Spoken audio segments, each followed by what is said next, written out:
obrigada. We'll keep on reading on the screens. Thank you, Loxy. Ok. Muito obrigada.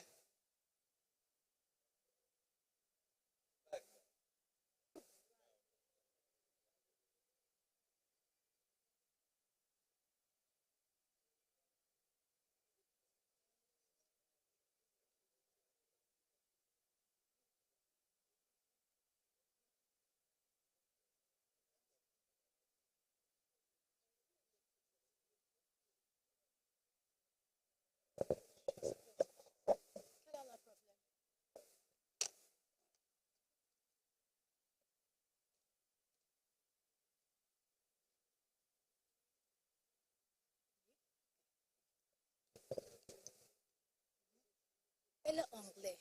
Ok. Elle est anglais. Ok. Ok. So,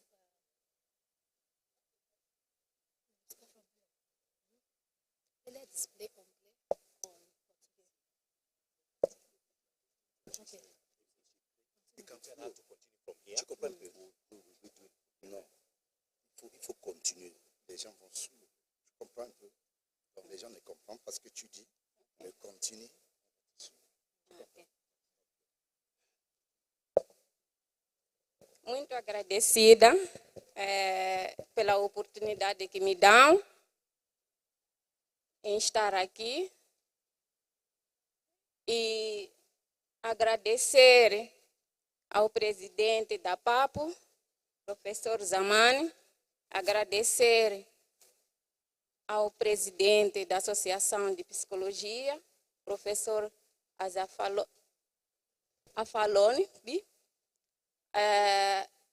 e agradecer a todos os professores e todos da comunidade da PAP e toda a comunidade africana, especialmente ao meu país, que é Moçambique. Eu vim aqui, foi uma surpresa para mim, para fazer esta apresentação, mas ao mesmo tempo não era uma surpresa, porque eu já sabia desde antemão daquilo que estava a acontecer comigo. Bem, antes de começar a minha apresentação, ia pedir a todos vocês para agradecermos e pedirmos ao Deus que essas nossas comunicações se tornem uma realidade africana. Não sei se é possível me darem essa oportunidade de fazermos um pedido africano nas nossas tradições africanas durante ou perante a esta cerimônia.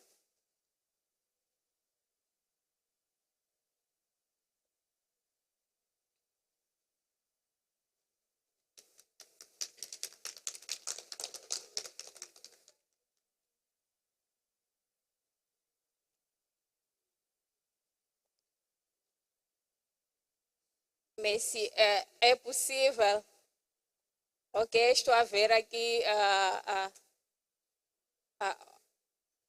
ao presidente aceitar a este pedido. Pedia às nossas mães que estão presentes nesta sala para fazer este pedido a Deus para que este evento se torne uma realidade.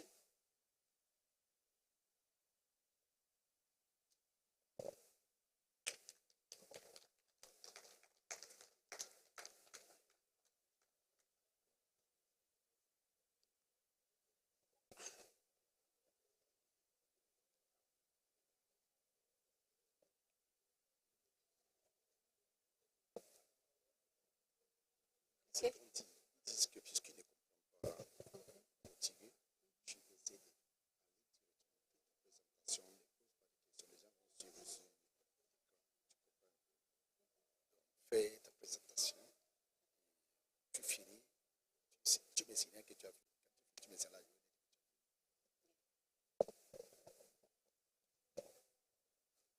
Bem, continuando com a minha apresentação, eu vou aqui trazer uma contribuição em relação às nossas tradições africanas, especialmente o Iaiau, naquilo que se diz respeito aos nossos currículos africanos. Desde que eu vim, comecei a perceber que existem várias apresentações, que essas apresentações, em algum momento, invocava aquilo que é a reclamação dos nossos currículos. Essa reclamação dos nossos currículos é evidente que existem vários africanos, afrodescendentes, que estudam a questão da descolonização, a questão das nossas tradições, a questão dos nossos...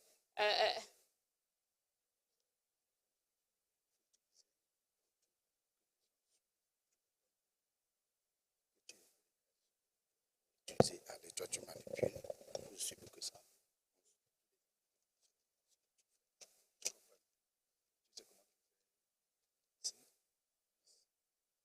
Can you put the podium down? Because it's like it's broken up, the podium. Non. Are you okay? Tu es comme ça. Tu es okay. Yeah, yeah.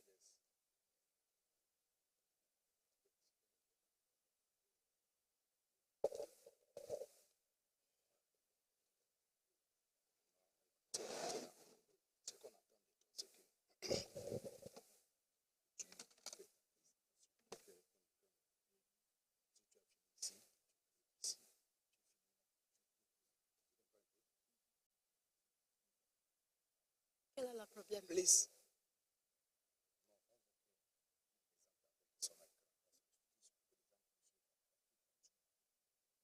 D'accord. This mission is not. Yes, yes, yes. Tu es dans quel? So if that's the case, Wait, let me get the place where it is. She is over there. Tu es où? Tu es où? Deux, deux, trois.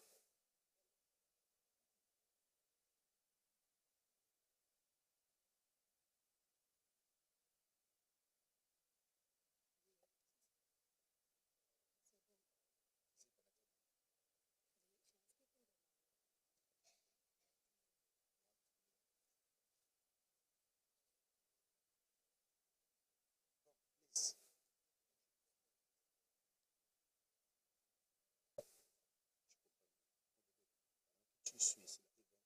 Quand tu es ici, quand tu fais la signe là-bas. Et ce que tu es ici,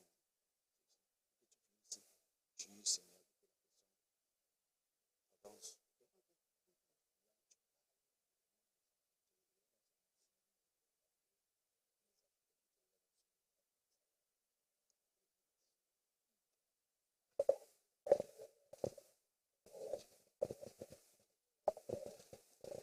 Bem, em relação àquilo que eu trago aqui, não é grande coisa, mas dá para pelo menos tentarmos discutir e encontrarmos uma solução em relação àquilo que são os nossos currículos africanos. Eu dizia que existem vários africanos, vários ou afrodescendentes que estudam a questão da africanidade. Eles reclamam, reivindicam a questão das nossas tradições, das nossas culturas, em que essas culturas foram silenciadas e aquilo que são as nossas crenças foram consideradas como animismo, como selvagismo, como uma feitiçaria. Mas, ao mesmo tempo, Paralelamente a esses estudos, existem outros estudos que dizem de que há uma imparcialidade nos nossos currículos. Essa imparcialidade nos nossos currículos como é que nós pensamos em trazer currículos que vão ao encontro daquilo que são as nossas tradições, daquilo que são as nossas práticas cotidianas como africanos. Nesta perspectiva, há autores que falam de que existe realmente essa disparidade, que a existência dessa disparidade provém da nossa colonização. Para onde é que vão os nossos currículos vigentes nas nossas universidades? Para onde é que vão esses currículos? Esses autores questionam. Ao mesmo tempo, pedem a questão da descolonização, como eu ouvi aqui as apresentações que antecederam a mim. Infelizmente, eu estou a falar em português e acredito que vocês não estão me percebendo devidamente. Mas a OMS alerta-nos de que 70% da população africana,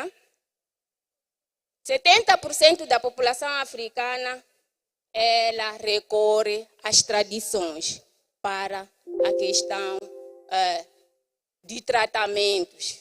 E, ao mesmo tempo, fui olhar de que existe 60% da população moçambicana a recorrer à tradição.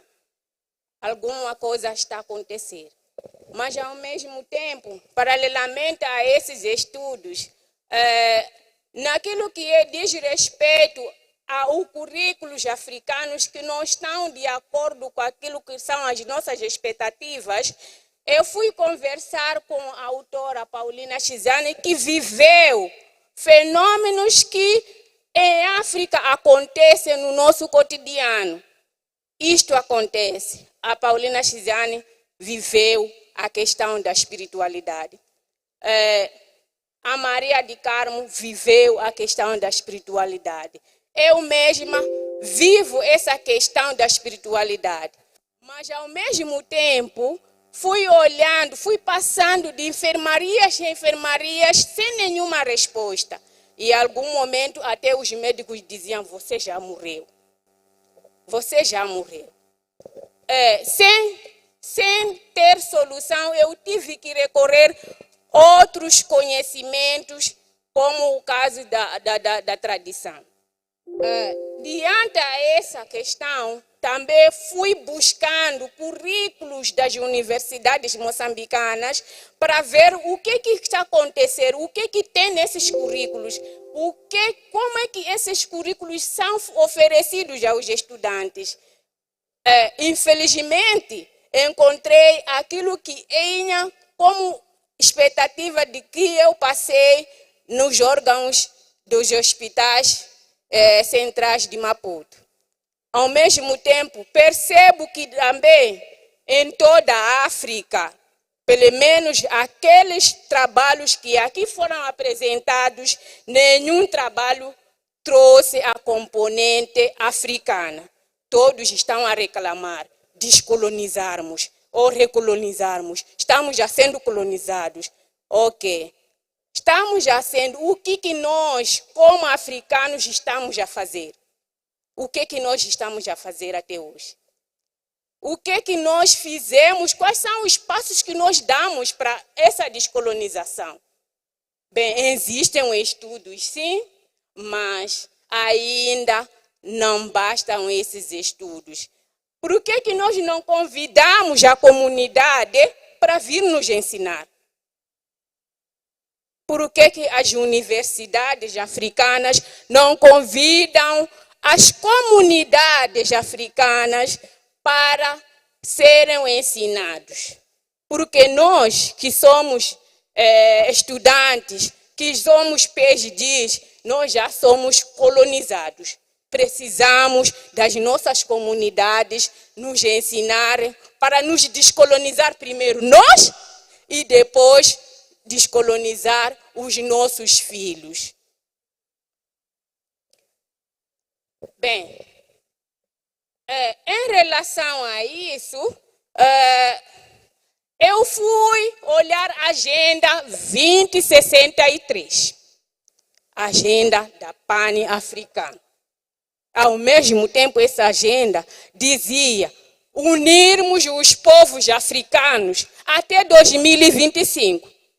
Essa agenda, este ano, é um ano atípico, é um ano de festa para os africanos, mas ao mesmo tempo eu vim para aqui e encontrei ainda investigações que dizem vamos descolonizar. Mas a agenda diz uma coisa: 2025, queremos que nos currículos africanos tenha lá a participação da tradição. Tenha as tradições, tenha as nossas culturas valorizadas, tenha a nossa identidade africana vistos nos nossos currículos. Mas, ao mesmo tempo, aqui estamos todos a reclamar. Quais são os passos que nós damos? Para onde é que nós vamos? A agenda está lá, vai nos cobrar. Ao mesmo tempo, para além de nos cobrar, vai também nos direcionar. Diante a essa perspectiva que eu acabei de dizer, eu vou buscar os moçambicanos. Em Moçambique, em 2015, começaram a onda de desmaio. A espiritualidade vigorou nas escolas moçambicanas. Até hoje. Mas na altura, a saúde, o Ministério da Saúde, os psicólogos formados nas nossas universidades foram fazer estudo àquelas crianças. São crianças, não falavam, caíam na escola. Caíam na escola, não caíam em casa, caíam dentro da escola. O que dizia o Ministério da Saúde? O que diziam os psicólogos em Moçambique? É fome. É fome. Essas crianças caem na escola porque vão sem comer. As crianças caem na escola porque têm salas pequenas. Essas crianças caem na escola porque têm problemas coléricos. Muito bem, psicólogos aqui falavam de problemas de histeria, falavam de problemas de cólera em psicologia. Isso nós sabemos muito bem. Falavam a questão de podermos, na verdade, ver de que esse problema não está relacionado com a fome. Existiu um sociólogo que disse o seguinte: não vamos associar a essa questão de fome, de cólera. Vamos estudar profundamente essa componente. Ao mesmo tempo, neste ano, mais um absurdo saiu das bocas dos psicólogos e das bocas do Ministério. Aquelas escolas, aquelas crianças estão realmente... Existem curandeiros aqui em Moçambique que andam a plantar raízes nas escolas. Isso é um absurdo. Isso é um absurdo. Isto é um alerta para africanos. É um pedido de ajuda. Mas a centralidade, a nossa ontologia não vai conversar conosco, mas vai agir. Essa ação vai se refletir nas nossas crianças, nas escolas. Vai se refletir isso. Muito bem.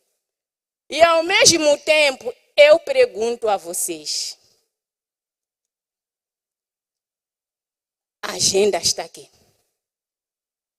O que nós estamos a fazer?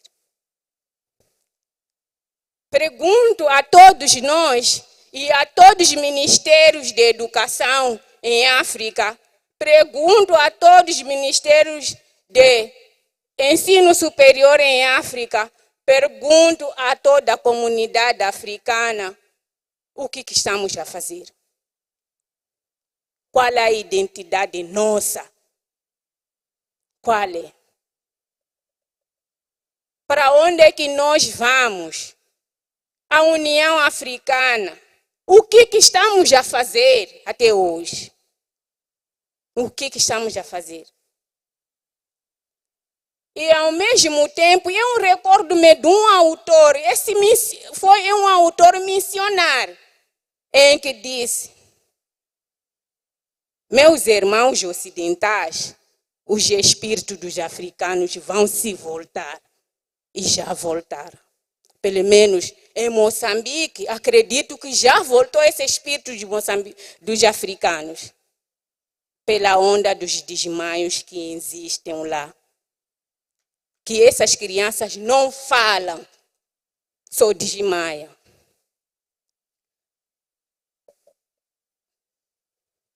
Diante disso, nós conversamos também com a nossa tradição Ayau. Nessa tradição, fomos até aquilo que se diz ritos fúnebres.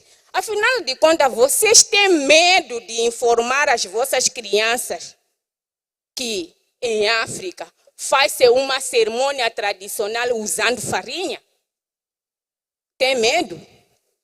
Tem medo de informar os vossos filhos que em África come-se com as mãos, mas quando estão na China, usam pauzinhos. É tradição deles. Usam pauzinhos, é tradição deles. E nós aquilo achamos de tecnologia. A nossa já não é tecnologia. É falta de civilização. Mas essa falta de civilização, todos nós viemos dessa falta de civilização. Agora, temos medo de informar aos nossos filhos que é possível entrarmos nesta onda, sabermos o que os nossos avós faziam antes. Temos medo de quem? Ainda conversamos a questão do espiritualismo, nessa perspectiva de tentarmos encontrar soluções nos nossos currículos. A espiritualidade trouxe-nos muita informação, das quais os nossos ritos. Por que nós temos medo de dizer aos nossos filhos que em África, mensalmente ou anualmente, faz-se uma cerimônia ancestral? Temos medo disso? Temos medo de ensinar isso? Ao mesmo tempo, estamos em África, mas não queremos ser africanos, queremos ser brancos, queremos ser americanos enquanto estamos em África. Bem, o que trago aqui é uma pequena proposta. Uma pequena proposta que não é grande coisa. Ela não está bem estruturada, mas ao mesmo tempo eu peço apoio de todos os africanos a olharem de forma crítica para melhorar essa proposta do nosso ensino. Então, eu usei aquilo que se chama usei todas as estratégias, mas desculpa, antes de nós concluirmos, pedia que os nossos colegas de informação pudessem trazer esta pequena proposta para vermos o que nós vamos fazer a partir daqui em diante. Peço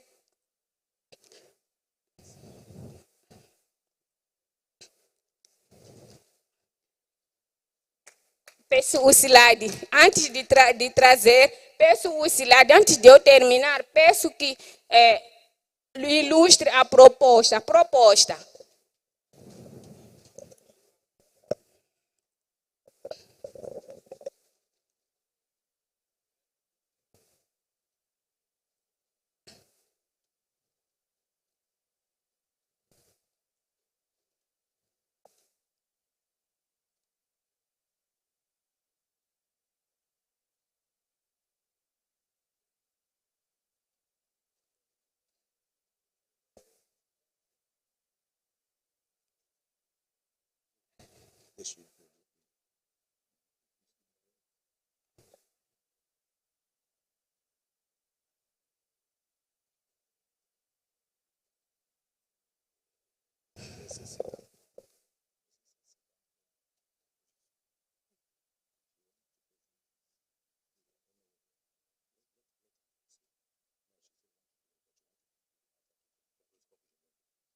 Isso.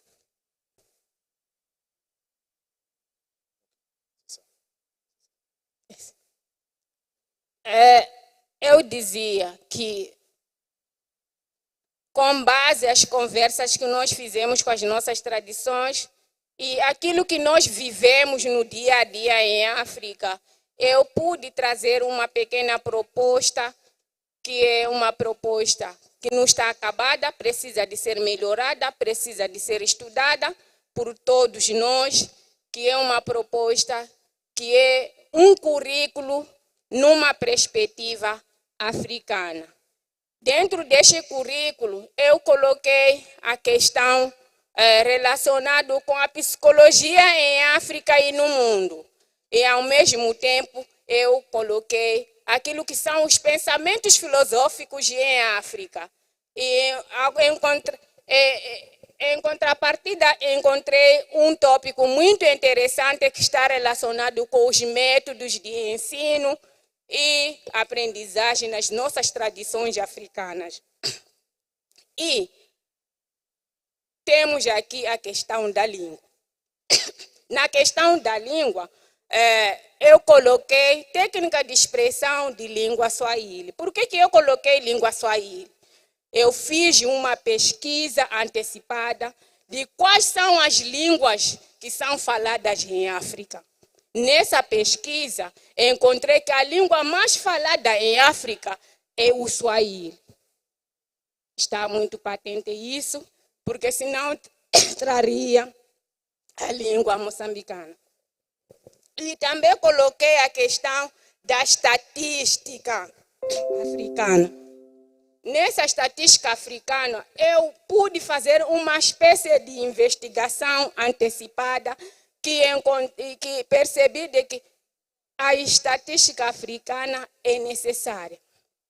Ao mesmo tempo,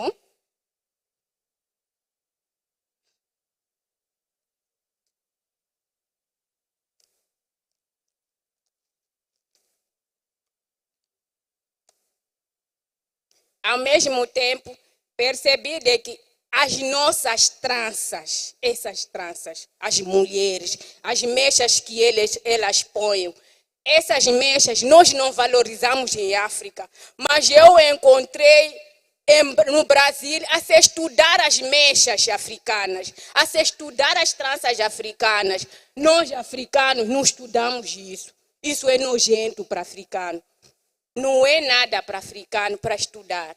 Mas os brasileiros estão mais evoluídos que nós, estão mais avançados em relação às nossas abordagens. E, ao mesmo tempo,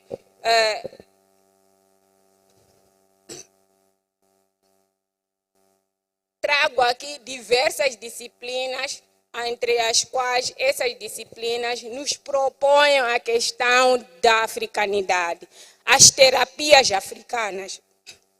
Nós vivemos de terapia africana. Por que nós não abrimos uma farmácia africana? Por que não levamos estudantes da medicina das nossas universidades, investigaram as raízes que existem em África e criaram medicamentos africanos. Por que nós dependemos de outras pessoas? Por quê? Temos medo de o quê?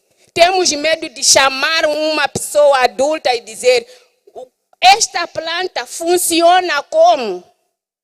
Em África tem medicamento, até de cancro que eles ainda não encontraram. Existe medicamento de cancro nas nossas comunidades. Existem medicamentos nas nossas universidades. Bem, como e temos aí em relação à questão do currículo na perspectiva africana, que nós estamos a propor que vai até 4º ano. E este currículo propõe o fim da culminação do curso por uma monografia. Agradeço pela vossa atenção.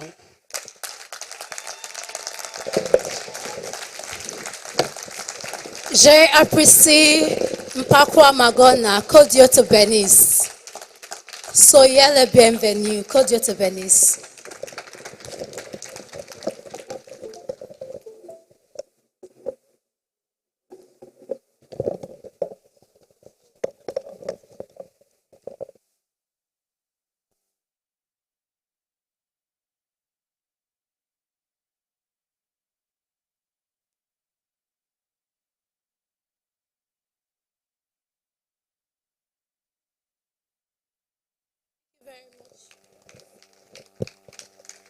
Thank you very much, Mpakwa Magona, for your presentation. God bless you. We appreciate you.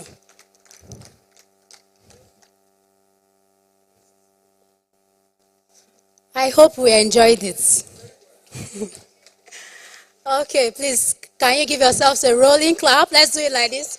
Roll it, roll it. Excellent clap. Can we try again? Roll it. Excellent clap. So we cannot speak Portuguese, right? Thank you very much.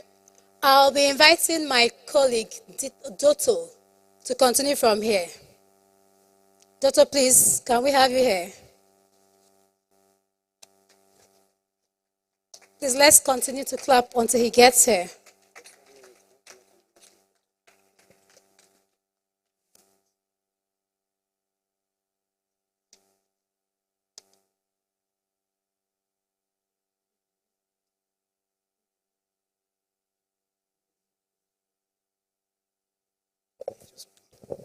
Sorry to interrupt.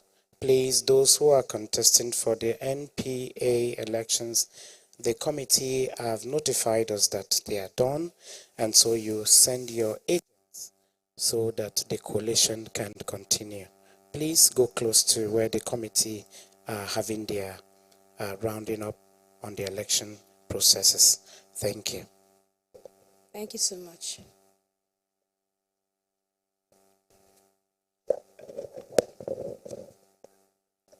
Mucho obrigado, my sister. Good afternoon, members.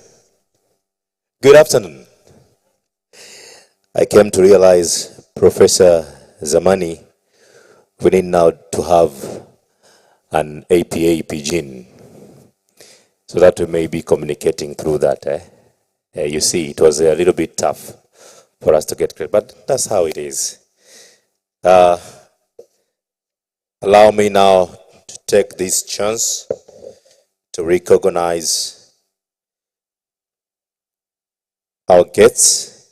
Allow me to start by recognizing the presence of Dr. Eva Thompson. Please, a round of applause, who is us again today here in the 3rd day of our meetings here in Abuja, the Purple 2025. Allow me to recognize in our midst the presence of Professor South Cooper. Please, a big round of applause. You know he deserves. He's a founding of what actually the founding of what we have and what we are trying to cherish, right? Thank you. Allow me to recognize the presence of Professor Andrew Zamani, one and only president of PAPU, Pan-African Psychology Union. Again, allow me to recognize the presence of our chairperson of the day, the founding principal partner, Asiya Ahmed and Company. Please, a round of applause, please. Thank you very much. She's the one who's getting it right. Please, a round of applause. Thank you. You're welcome, Mom. Allow me also to recognize the presence of members from different associations in Africa. I would like to do this today. I would like to ask you, all the members of different associations in Africa, to raise and have a big round of applause. Please, can you stand up and have a big round of applause? All members from different, please, come on, guys. Raise up and have a big round of applause. All members from different, yes. I can see some of us who are not members. Thank you. You get seated. Yesterday when I was doing the introduction part, I couldn't have a vision clearly that at last Doto got the friends from Tanzania. In a special way, can I just recognize them, please? My colleagues from TAPA, Tanzania Psychology Association, please, can you rise? Please wave. Okay, wave wherever you are. Please wave. Thank you. Thank you very much. Ladies and gentlemen, good afternoon. Allow me now to take you through the program that is going to take place now. Can I first have Dr. Lucky? Dr. Lucky, are you somewhere around? Please, ushers, can you call upon Dr. Lucky to be here? But also, I would like Dr. Shimaka to be close here. Please, a big round of applause. I would like also to call upon Mr. Samuel Dakwak to be also closer here. And Miss Sandy Dafwat, please, I need you to come at the front so that one after another will become to present what they have. We're going to this session that will take us almost 10 minutes to each person, whereby we're going to have experiences sharing from different zones and experience in Nigeria. So we are going to start with Dr. Shimaka, all the way from Benue State. Please, a big round of applause as he's marching forward. Thank you very much.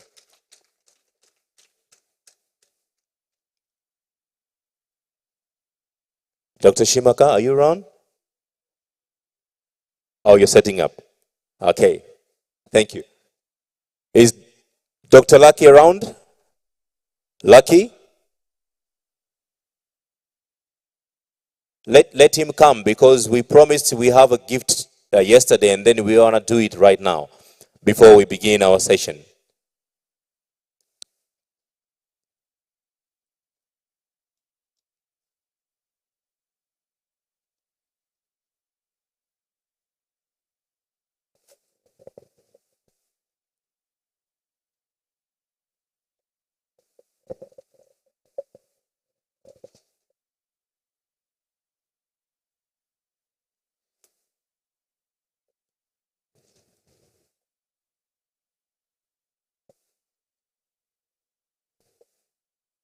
Mr. Samuel Dakwak, are you available?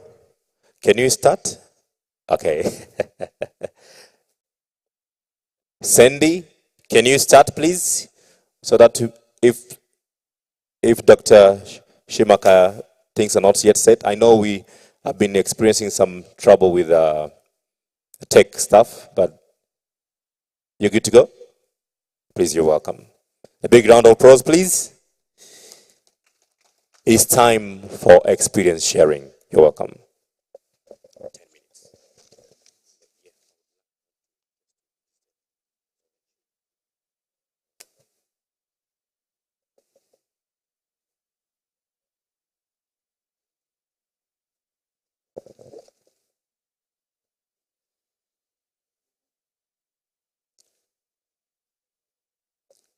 The Papu president, immediate past president, presidents of psychological associations here present, president of divisions, permit me to stand on the already established protocol. Good afternoon. I will be sharing the Benue experience. It's tagged trauma. The Benue experience.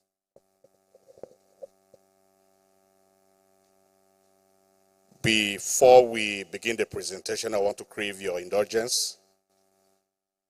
We have pictures that are viewers' discretion. During the course of the presentation, I will crave your indulgence to note that appropriately. But I want to make a presentation for just 1 month of the Benue trauma situation. And I want to quote the words of the UN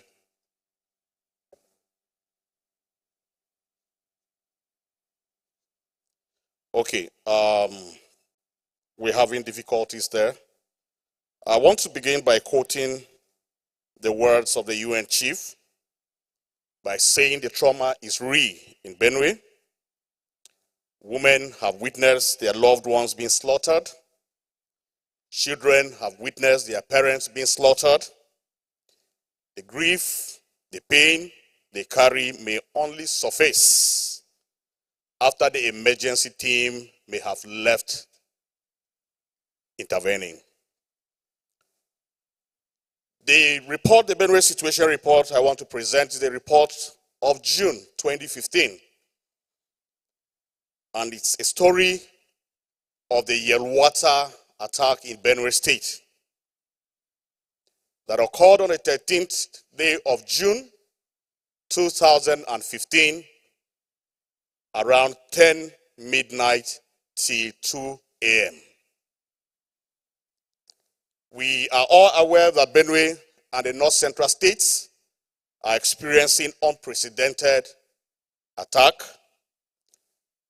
that appears to have the mode of ethnic cleansing. And I want to say in one single attack, over 200 lives were murdered and were burnt to ashes in Benue State. With over 3,000 community members living in the IDP with widespread panic and displacement.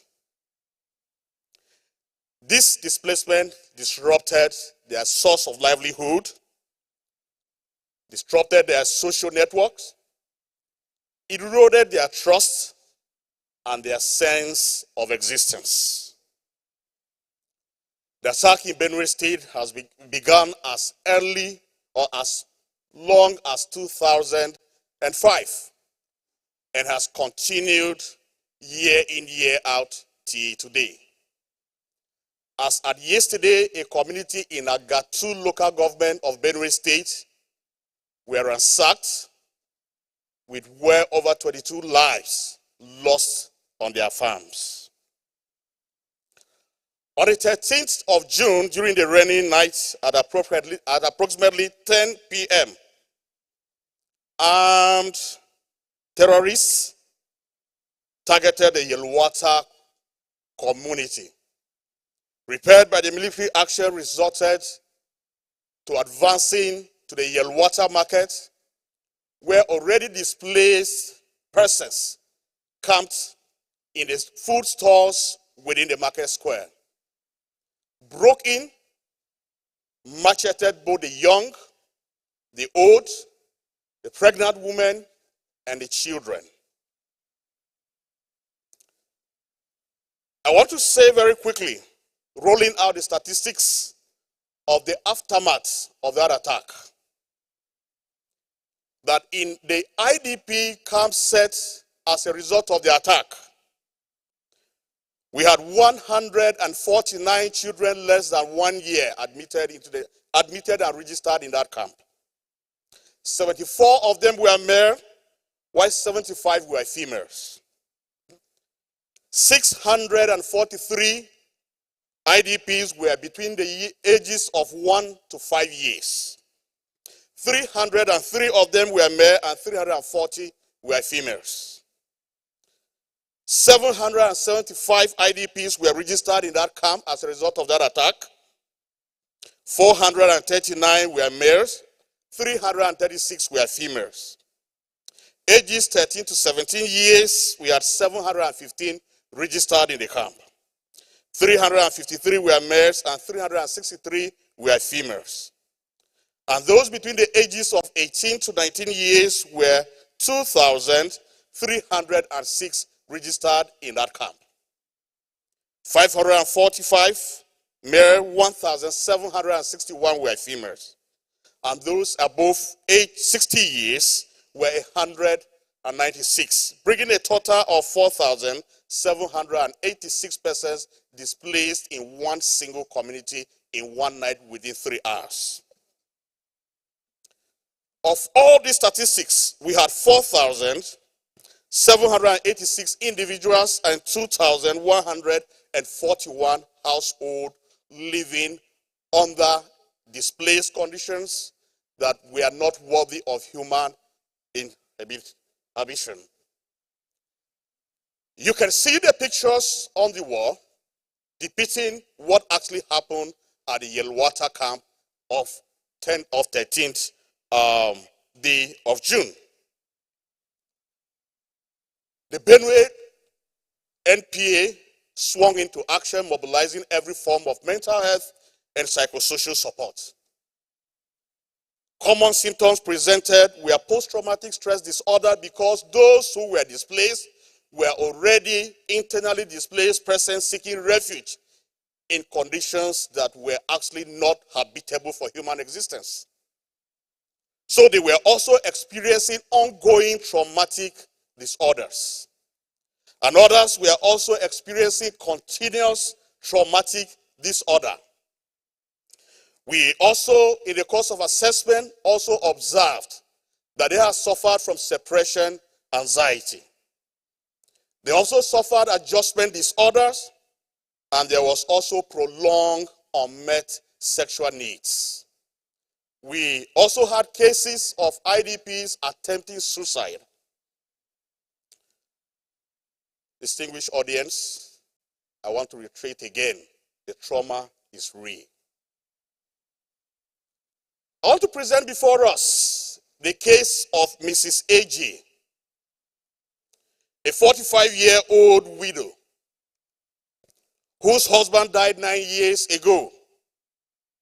She's Steve of Yelwata community, was referred from the camp clinic at the international market, and she presented with the following symptoms: persistent crying and sad mood that lasted for 6 weeks. Marked loss of appetite for 6 weeks. As at the time she came to the clinic, she was looking pale, weak, confused, with every sense of hopelessness. She had difficulty initiating and maintaining sleep for the period of 6 weeks she had stayed in that camp. She had difficulty initiating and maintaining sleep, recurrent intrusive memories of the killing of her children and her aged mother. There was heightened jitters on hearing sounds. she also had excessive fear of darkness. She had palpitations. She also had suicidal ideations.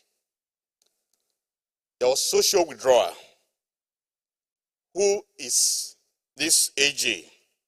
On the night of 13th June 2025, about 10:15 p.m. during the heavy rain, armed herders invaded her partition of the store where she and her family were taking refuge.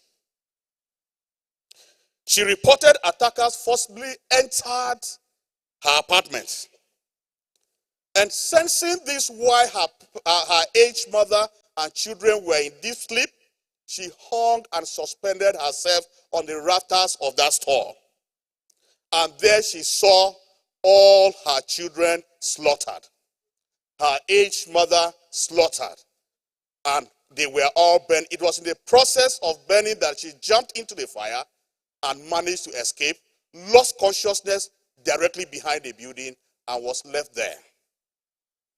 She was eventually evacuated to the camp. Mental health examination revealed that shows that she was shabby, dressed, looked unkempt as a result of neglect and personal hygiene. Her speech was slurred, her affect constricted, reactive to traumatic content. Let me jump quickly to give us a brief historical event of the attacks. On the 11th of June 2025, the Onongo village was attacked. Women in the fields were killed. On the 12th day of June, women were killed. IDP protection volunteers were killed looking for the dead bodies of those who were killed. On the 13th day of June in Daudu, another search party was killed. On the 13th day of June, the Yelwata crisis took place. On the same 13th day of June, Ntswenem, Akondo village in North Bank, were attacked. And you notice these people are experiencing ongoing traumatic situations. On the 3rd of November, a community in Agatu, a farming community in Agadu, had their whole rice farm burnt completely. In the course of intervention as psychologists in Benue State, we have encountered a lot of challenges. We have limited and uneven access to service because available mental health provisions are often, done by volunteers. And most of the times, NGOs lacking the capacity to deliver these services.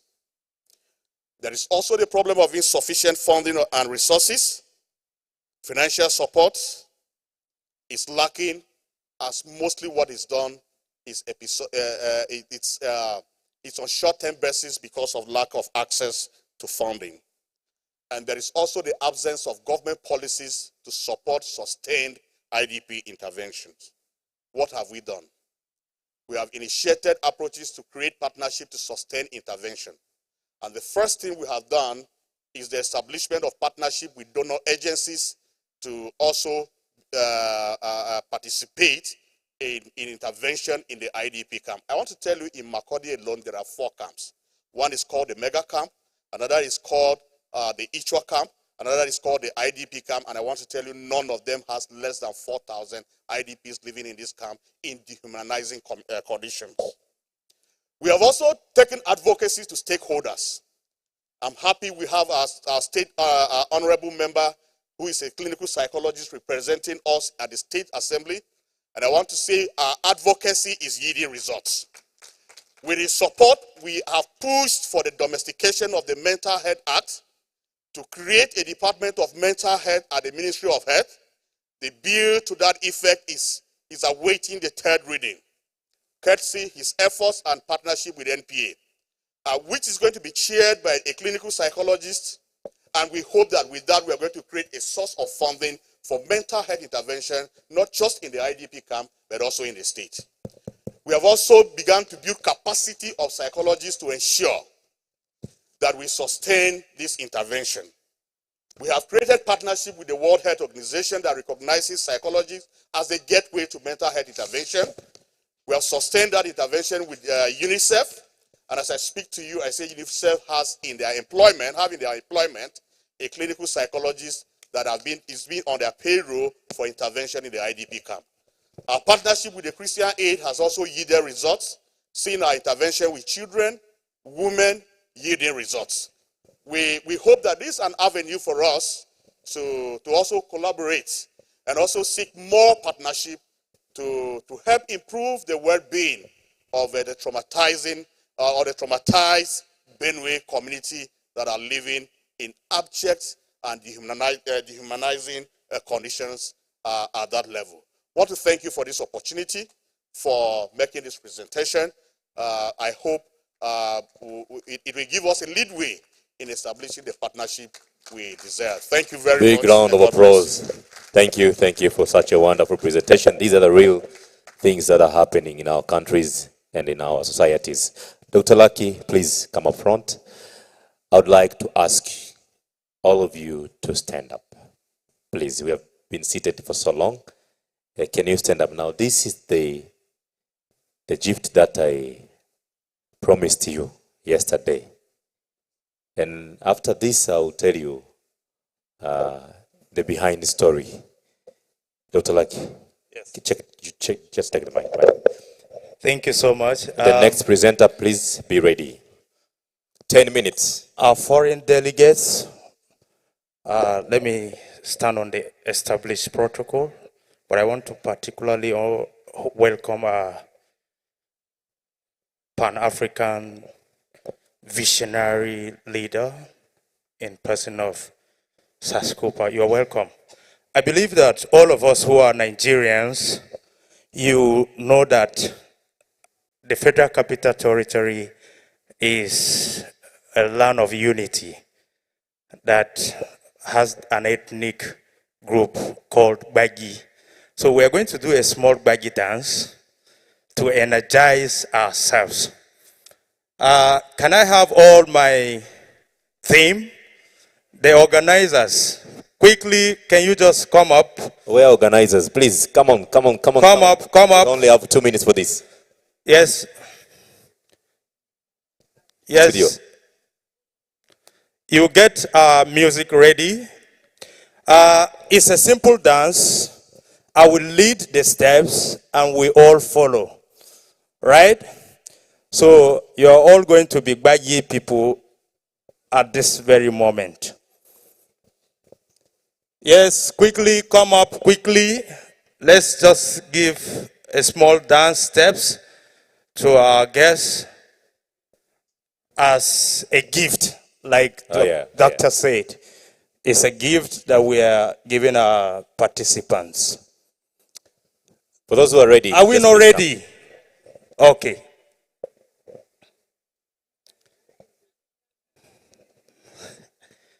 I know even this altar, I was ready for this. Yeah, yes. So you're welcome. Yes, let's have it. Bajiza nkwachi aya Bajiza awayo Sheko wajike ya kuhu njewonu Bajiza awayo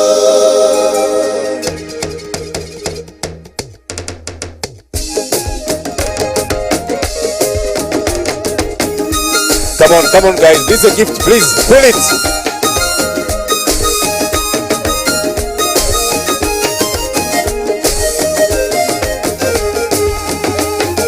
Bajiza nkwachi aya Bajiza awayo Sheko wajike ya kuhu njewonu Bajiza awayo Bajiza nkwachi aya Bajiza awayo Cheko wajike ya kuhu njewonu Bajiza awayo Machike bajiza Should I add the Tanzania style?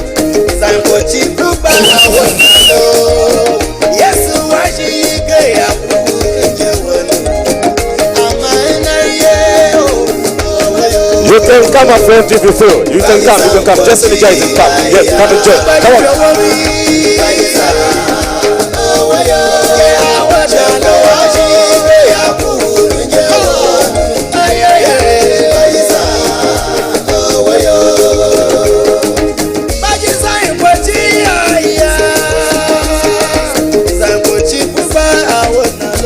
More people can come. You can come. Just feel it. Come on.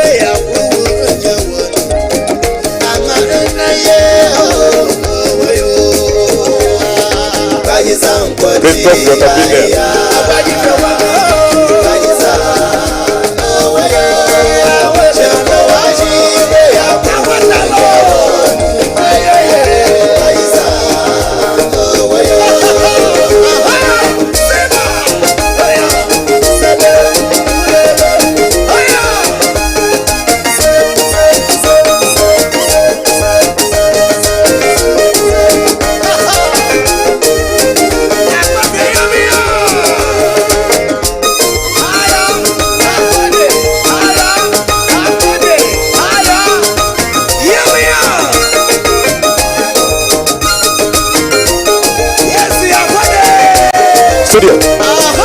Studio.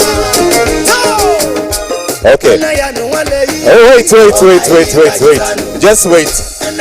I've realized now you have forgotten that way in these meetings.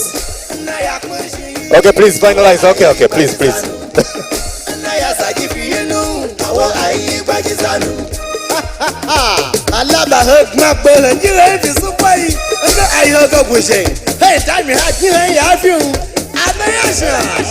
This one, eh?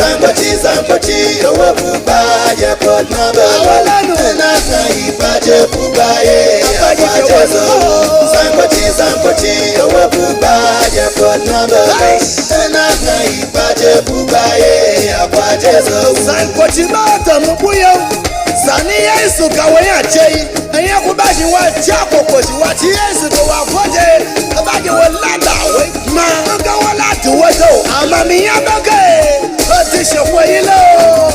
Ha ha. Baji zain kochi aya. Baji za owayo. Sheko washi gaya kuyewo. Okay. Can I hear a big round of applause, please? Yes, thank you. So as you're marching back now, you're marching back to your seats. Back to your seats. Thank you. As you're marching back to your seats, the team.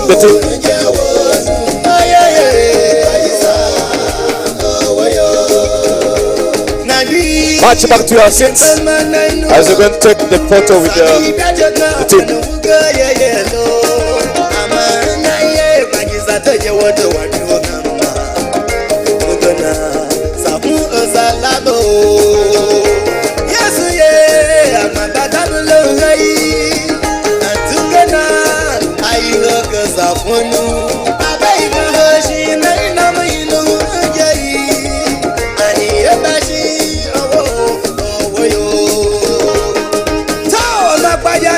Photographers.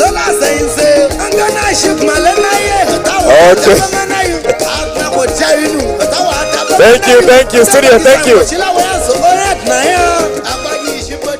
Okay. I think I'll do fair enough if I allow these guys to have a photo together, right? Okay, please. Photographers, please smile.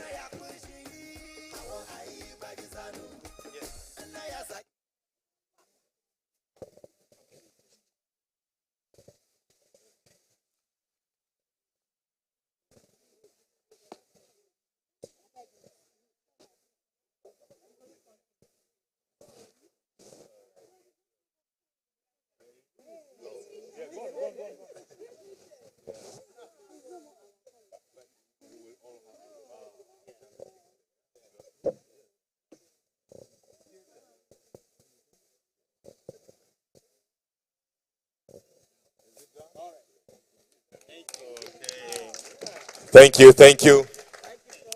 One thing you should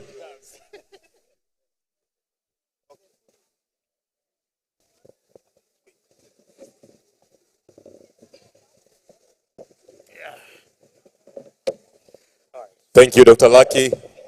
One thing you should know, this is from Professor Zamani's land. The song that has been sung, the dance that has been going on here is from the land of Professor Zamani. A big round of applause. Thank you very much. Please, Sandy, you're welcome. 10 minutes. You're welcome. I hope you have energized. Thank you.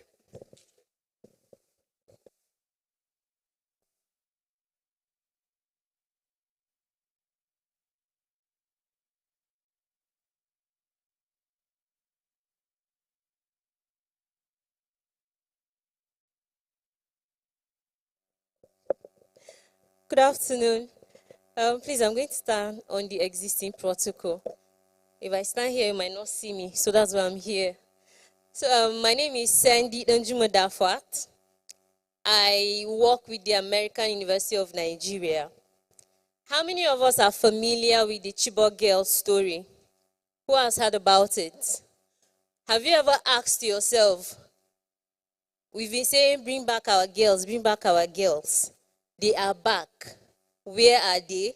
What has been happening to them? Have you asked yourself that?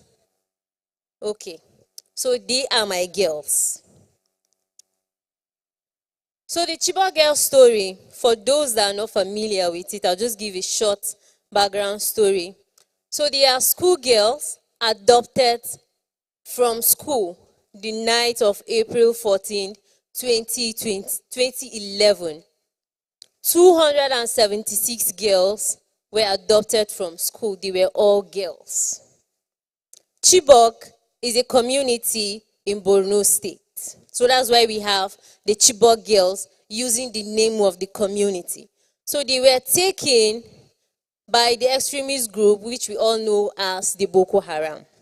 So they were with them from 2014, 2015, 2016, and 2017. But before the mass release of them in 2017, few of them escaped. Few of them escaped the night of adoption. So those ones are categorized differently. We call them the first 24. Because if you're going to, you cannot join the students that have stayed for 3 years in captivity with the ones that escaped the first night of captivity. So because we are talking about trauma-informed care, what do we do? So that's why I'm here to share the Chibok girl story. One thing we need to pay attention to or to consider is their background, where they're coming from, cultural differences. Culture plays a very, very vital role if we're going to talk about trauma and how to deal with it. I had no idea that I will be able to do therapy in Hausa, that I will be able to translate assessment tests in Hausa. Because when they first came, yes, they were taking well, they were still in SS3. But looking at where they're coming from, the level of education they were getting. So the English was, there are communities they teach you in your local dialect. So everything was taught in Kibaku. That's their local dialect. Chibok, yeah, so Kibaku is the language they speak in Chibok. So coming out, we had to start with 2-letter words, English. Because I know people will be like, oh, but they've been released since 2017. Why are they still in school?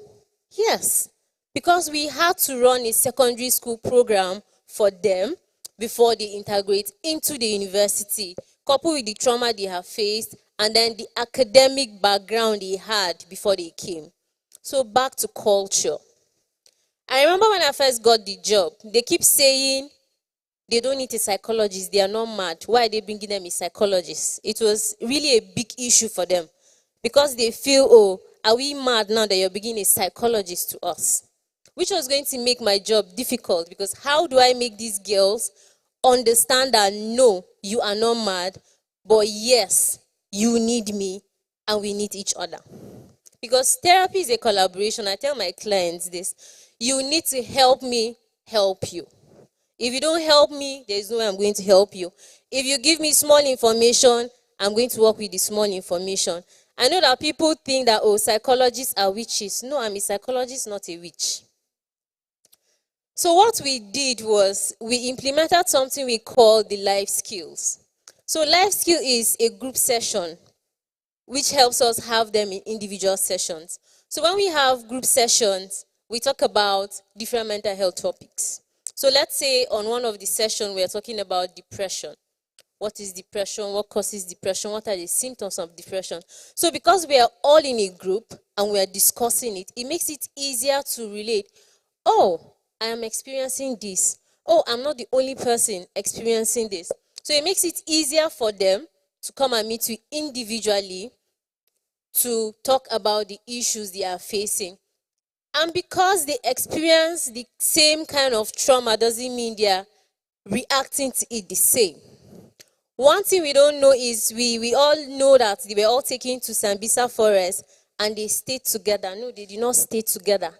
Some of them did not even see their sisters till they were released because they were taken to different camps.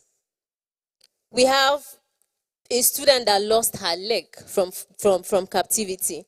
So you know that if we are going to measure her level of trauma, it might not really be the same with the people that escaped the first night, with the people that maybe got married and they were getting preferential treatment, and with the people that were just there doing all the jobs that needs to be done. So yes, trauma. But then how do you deal with somebody that doesn't even understand what they're experiencing? You first by educating them, creating awareness around what they're experiencing. Let them understand that, okay, this is it, this is why this is happening to you. But it doesn't mean there is no way around it. And because they're in school, it is not just providing the psychosocial support. We need to get them ready to face the academics.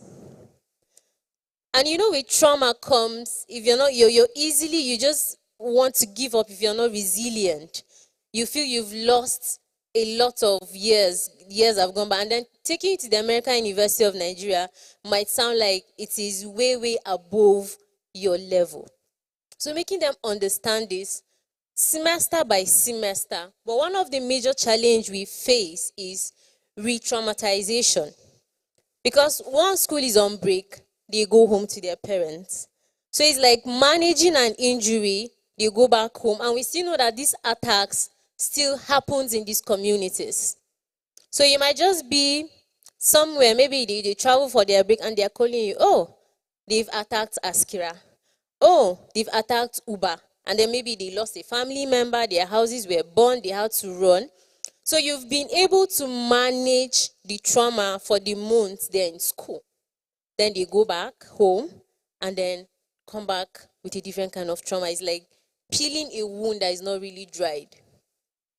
So in as much as trauma-informed care is about trying to avoid re-traumatization, as long as they're in that community, it is difficult to do that. All we do is create them with the skills.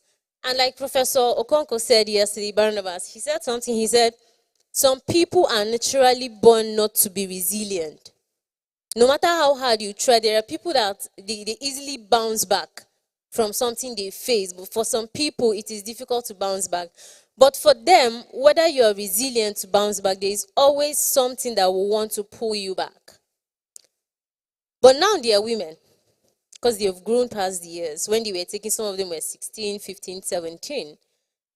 But then now they are grown women. So taking us back to the culture, which is marriage.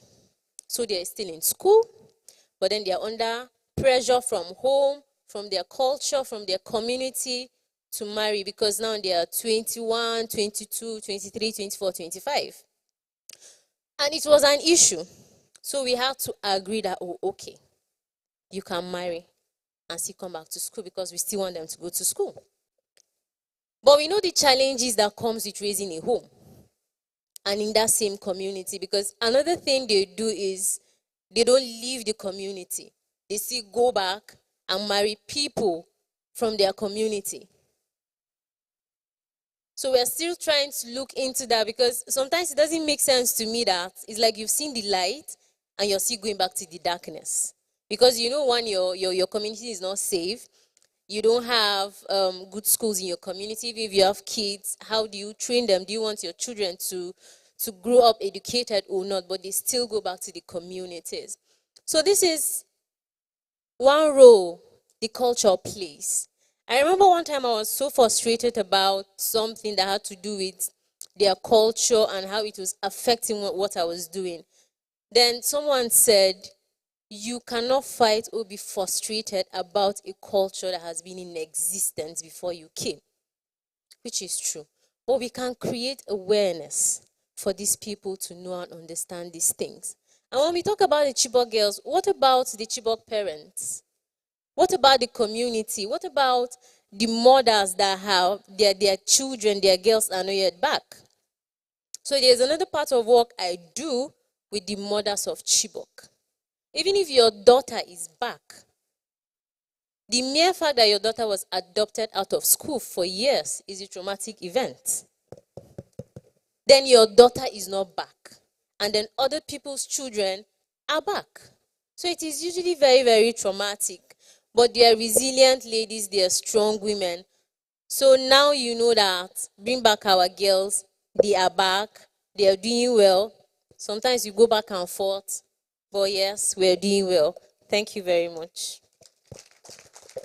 Thank you, Sandy. A big round of applause. I know we have friends who want to respond a bit, but can you first finish, ma'am, doctor? Can you finish first and then you come? Okay. 1 minute, please. 2 minutes. Please. Sorry, since 1996, when I finished my PhD, I was working with UNICEF in Kaduna. And then I was working with UNICEF in Kaduna, and I have my intervention center for children and women in Africa. For Chibok girls and the parents, my hometown is close to Chibok. And there's Uba in between us. So what happened is, some of them ran to the nearby villages. Some never went back to Chibok. Others went to Borno. They never came back to Chibok, just a few. Because of, now they have entered through our back door, coming from Borno side. We call that place Garaha. The former SGF, Boss Mustafa, that's their place now, Garaha, where they are going to. So people have started running again. The Chibok people and other people have started running again to other places towards Gombe area, for those who know Adamawa State.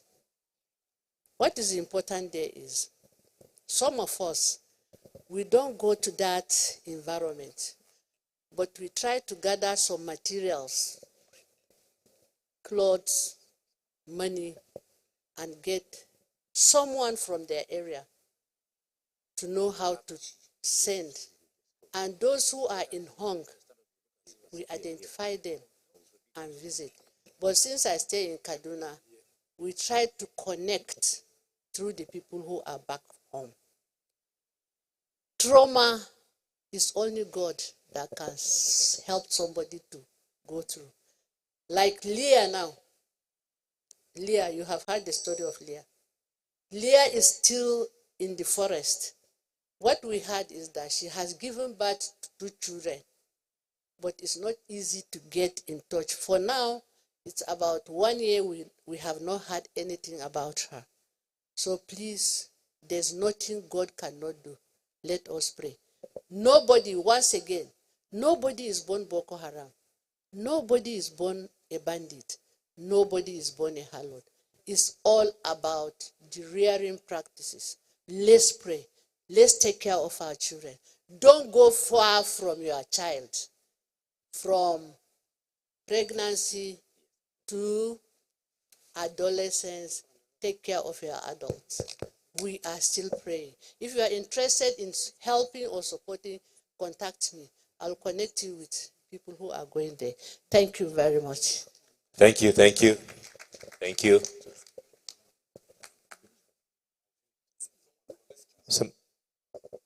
Please. Thank you. Please, a round of applause for my mommy. 1 minute, please. Please, you can do better. the launch will soon be available, so just keep clapping. I just want to use this opportunity to add, this is a positive contribution. There is a paradigm shift, but because of our context, we are still growing.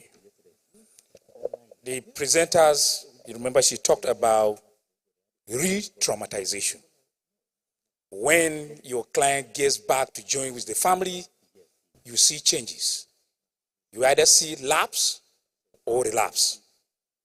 It was for this reason that systemic family therapy had been introduced. Very many people are not aware of this. Some of us have been very fortunate to be groomed in the area.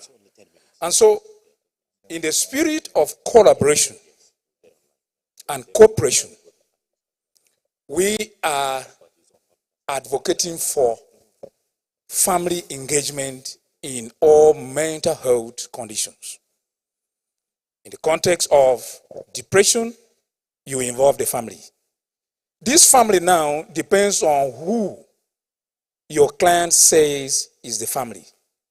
Some people have decided that their parents, for whatever reasons, their siblings are not their family members. They decided to define their own family members. Through our competence and cultural humility, we have to accept that, but to work with them based on what they believe. Who are they, our family members? If we don't involve them, it will not work. We keep recording. For example, addictions of all kinds are not the patients or the clients are just identified persons. The problem is the family. And so, when you engage with the family, with the client, develop a family genogram, cultural genogram. If you don't know how to do this, I will not charge so high. Definitely you will pay. Definitely will pay because you are also getting something from them. We will work together in order to achieve this. For this reason, I have a platform that is called The platform is called Systemic Engagement Africa. If you wanted to join us on that platform, it's going to be very easy. We keep talking, we keep helping ourselves, sharing ideas, and it will be easier for us. Please, my sister, can you just rise for 1 second as I round up?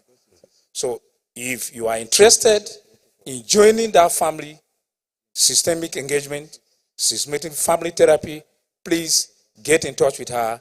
You will be on that platform and we'll see how we'll work together. Thank you. Thank you, Samuel. 10 minutes, please. All protocols observed. My name is Samuel Joseph Dakwak. By training, I'm a clinical psychologist and I'm a lot into practice. Currently, I teach in the University of Jos and I head the Psychological Services Center where we engage the university community and nearby community. That makes me in the academic and also still in clinical practice.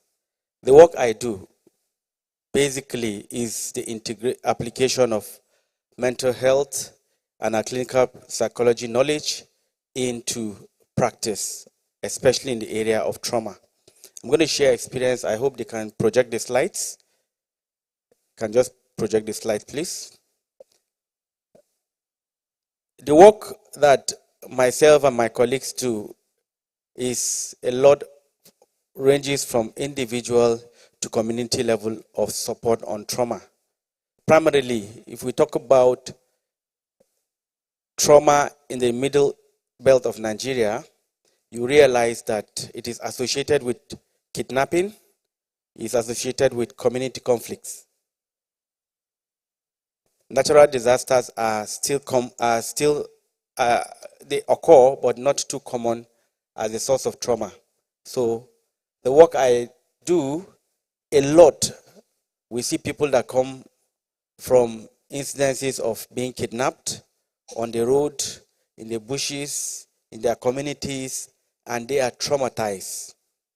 We also have instances of community trauma where people are attacked and then they actually need some support. How it happens, there are individual therapies that occur, but the community support is there.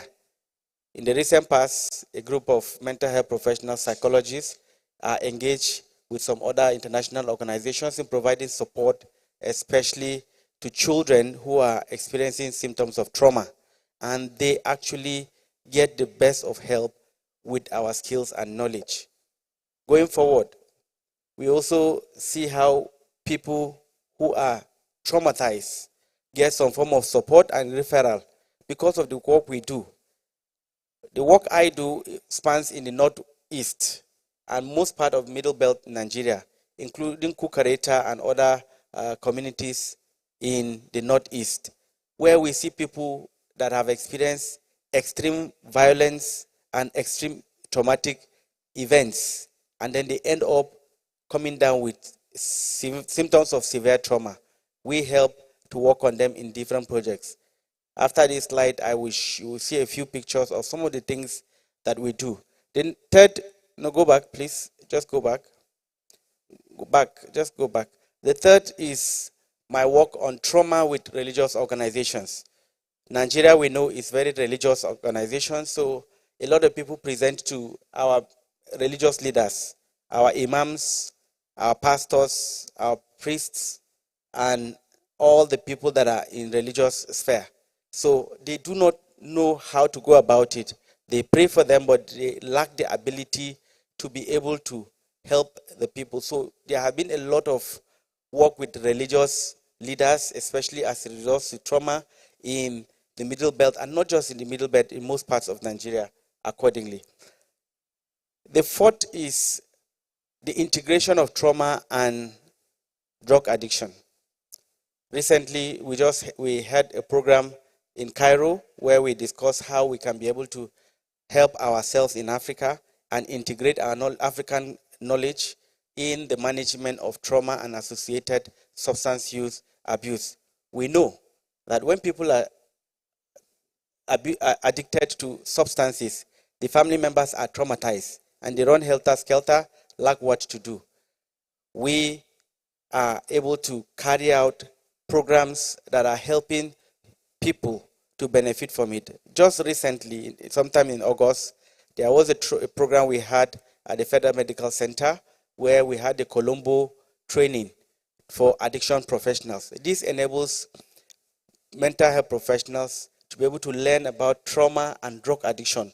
And upon the attendance of such training, our colleagues here can be able to sit for the ICAP exam, the International Certification of Addiction Professional examination, so that they can be able to get the license to practice on addiction and trauma in Nigeria and in other parts of the country. Subsequent trainings will take place sometime in the middle of next year.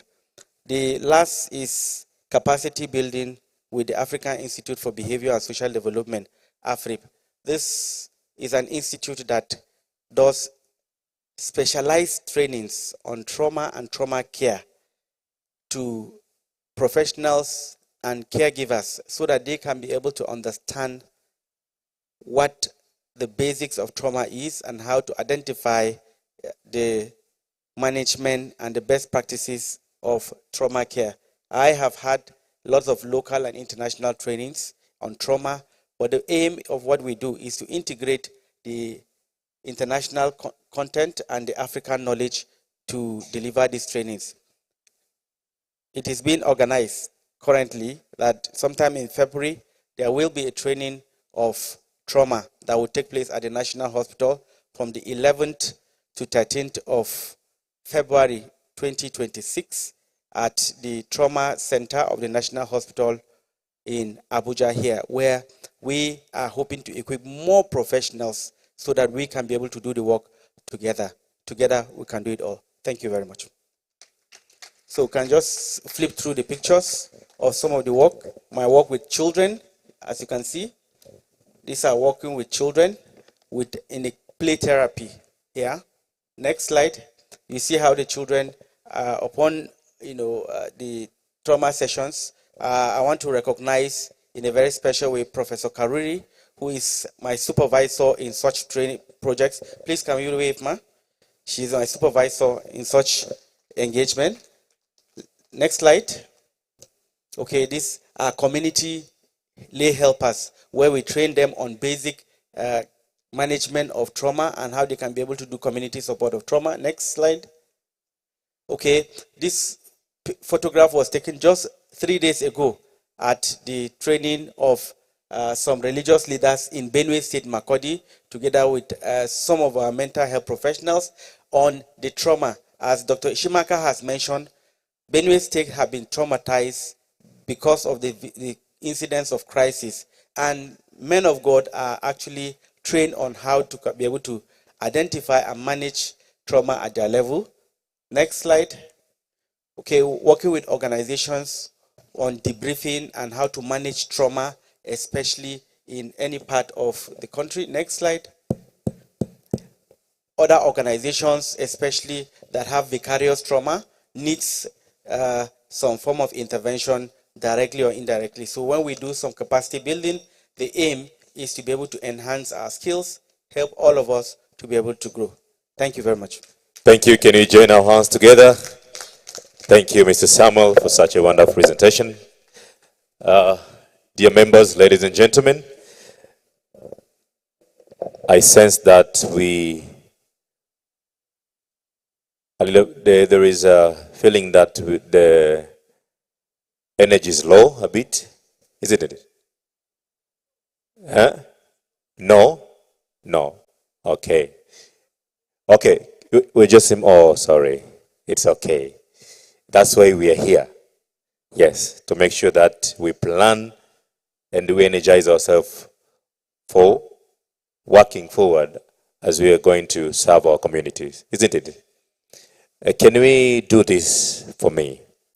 I need us to count from 40 to 1. Loudly, please. 40 to 1. Any number which has 2, you just clap. You don't mention it. From 40 to 1. Here we go. Can we start? You see now. I say, okay, descending order from 40 to 1. But any number that has number 2, we just clap it. We don't mention, all right? We don't verbalize. Okay, let's start.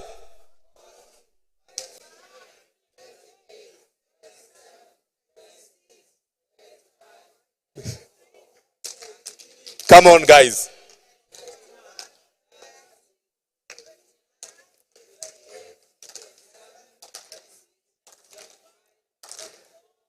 Now you can see psychologists. 20 is not 2.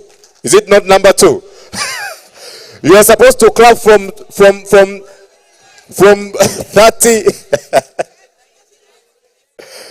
Okay, can you start from 30? Where there is number 2, you just clap.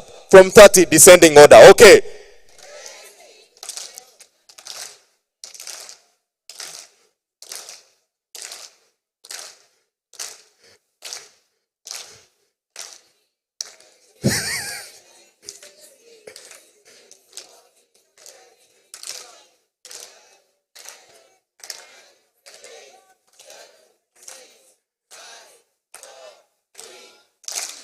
Beautiful, but some of us were lying.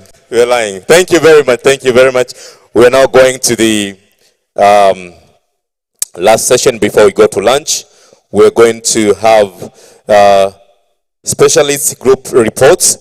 I'll give you only 3 minutes. 3 minutes. Please take note of that. We're going to have a specialist from clinical psychology, educational psychology, industrial psychology, lifespan and development psychology, social psychology, counseling psychology, forensic psychology. And if there is anyone that I've not mentioned, please, should we start with any specialists from any of these specialty spaces, please? I'm going to give you only 3 minutes, and then you submit the report to my sister Ogochukwu. Where is she? Okay.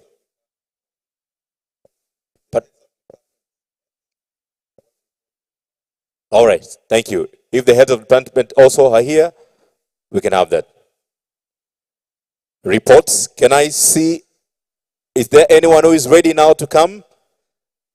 According to the timetable, we have reports, the specialist reports from different. Is there anyone who is ready?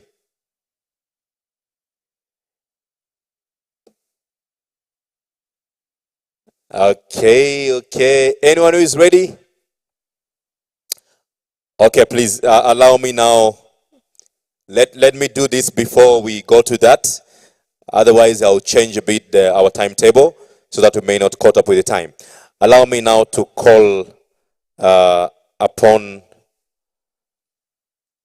our chairperson of the day. Please, Madam, you're welcome. A big round of applause. She was a little bit caught up with some other things. Please come up here, at least to say a word. Thank you very much. Thank you very much. You're welcome, ma'am.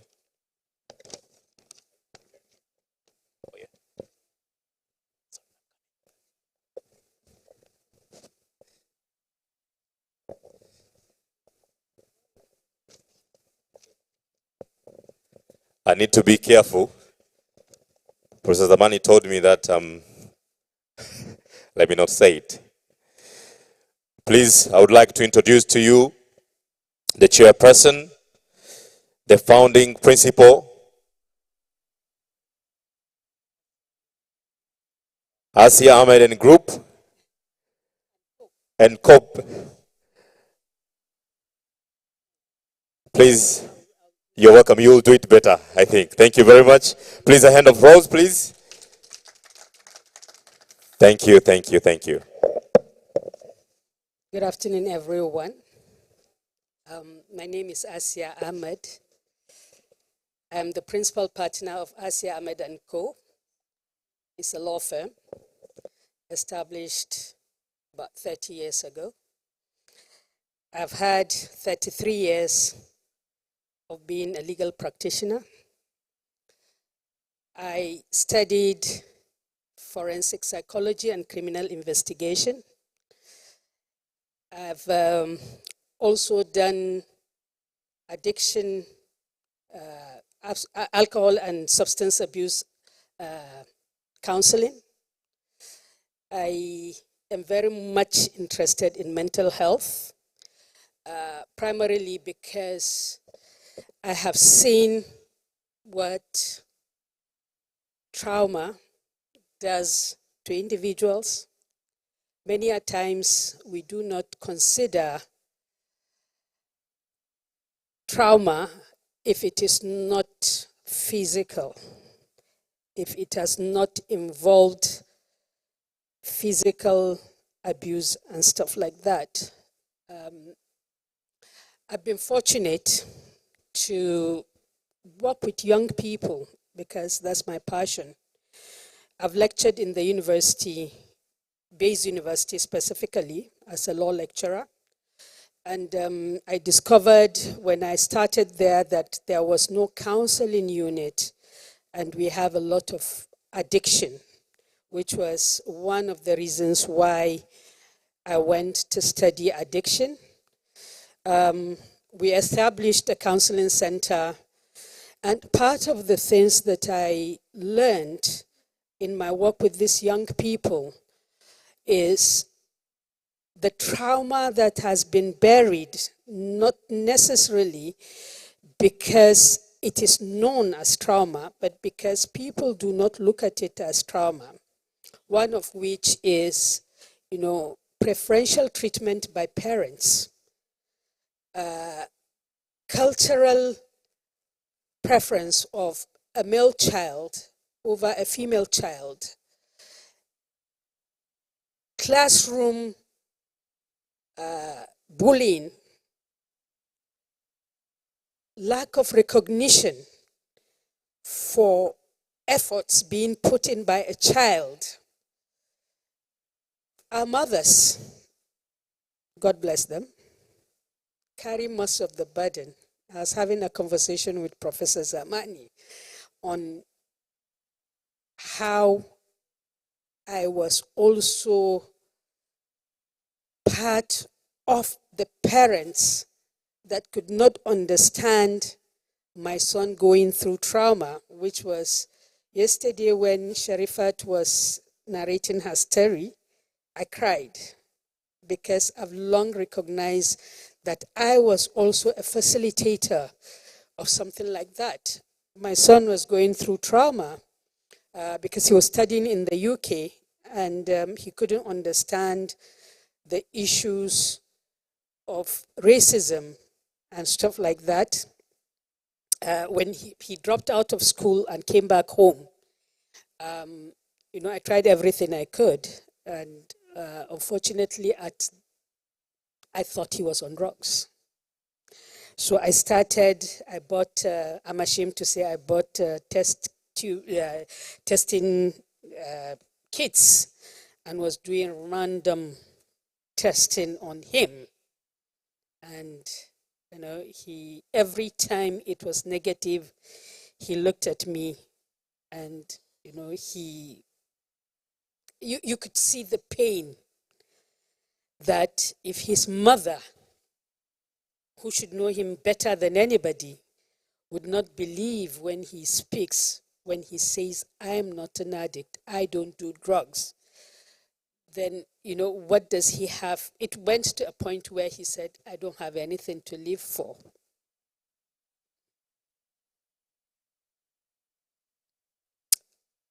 We're working on it.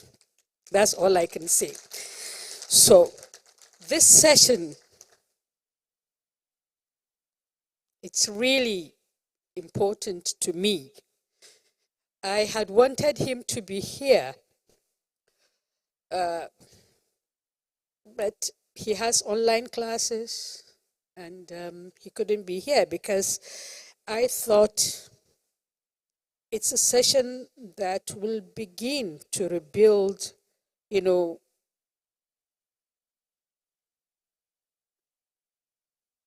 the trust that was lost and begin to heal us.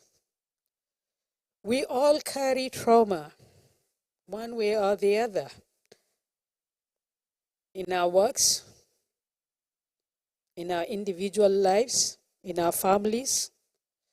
Sometimes even traumas that are inflicted on us by people we don't even know. When people speak about you, because probably they've heard a name that you're linked to, and judge you based on that, is very traumatizing. I was also telling Professor Zamani what I have lost as an individual, as a professional, as a mother, as a wife, as a sister, because I have a last name that people love to hate. As you all know, my husband was governor of Kaduna State for 8 years. He was the minister of FCT for 4 years. He was director general of BPE for another 4 years, which did not help in making him the most likable person on earth. He can be very aggressive. He's very firm in his beliefs. But in all this, nobody looks at what we, his family,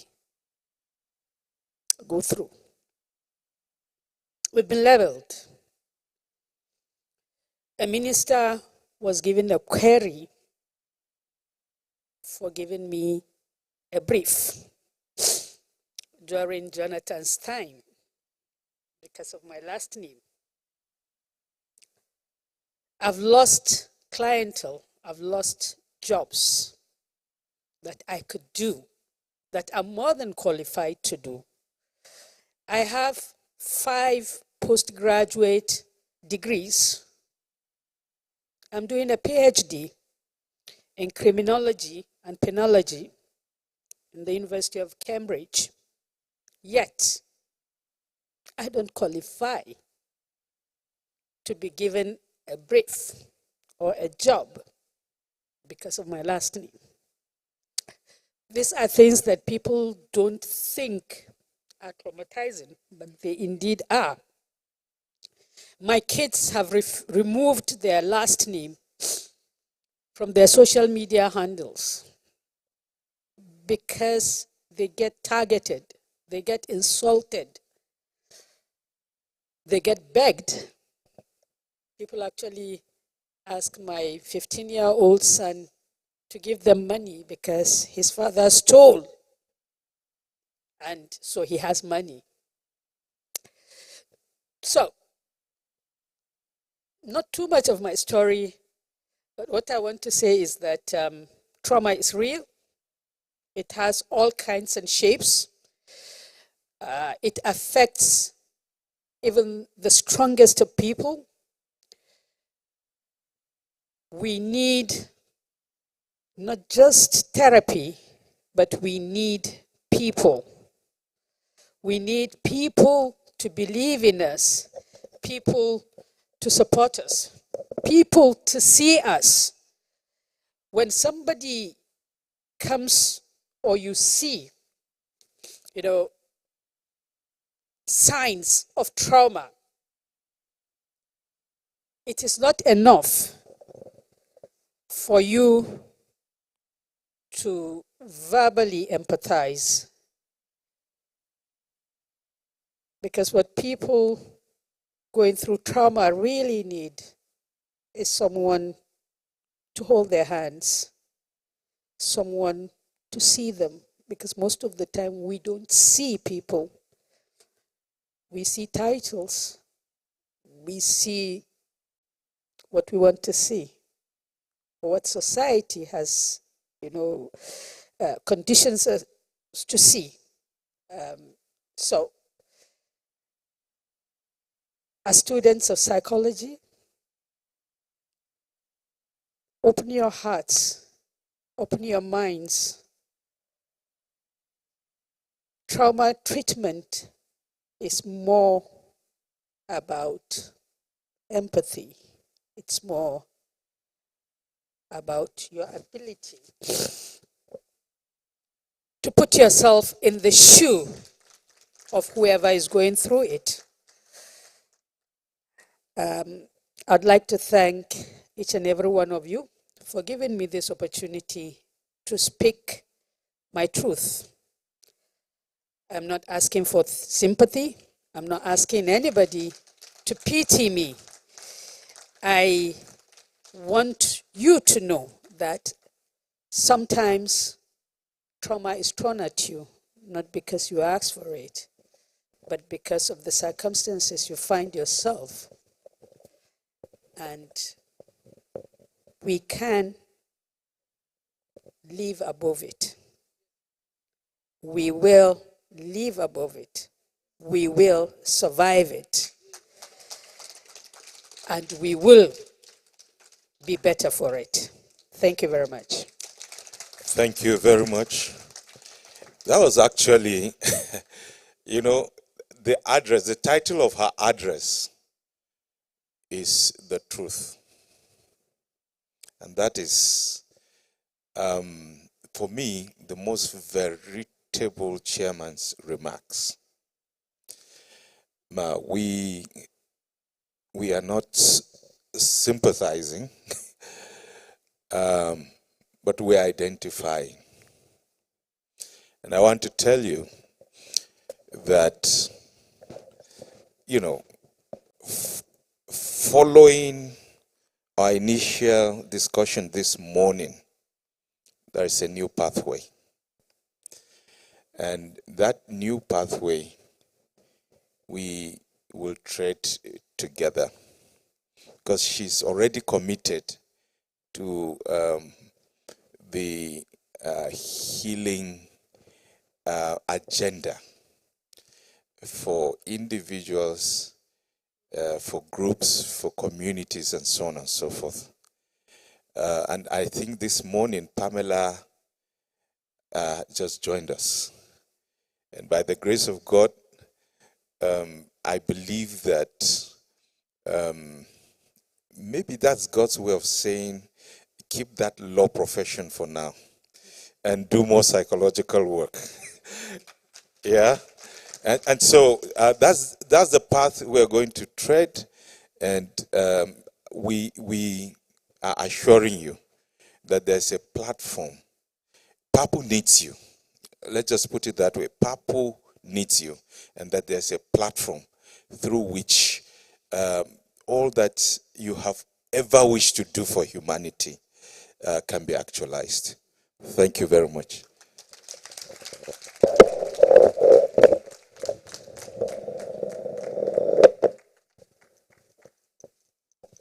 Please, a round of applause for Barrister Asia El-Rufai. Thank you so much, Mom. We appreciate you. Okay, we'll be going for our panel discussion. I don't know if they're ready. I'll be calling on Dr. Tafida Abubakar, the President-elect MPA. Please, a round of applause for him. That's my HOD.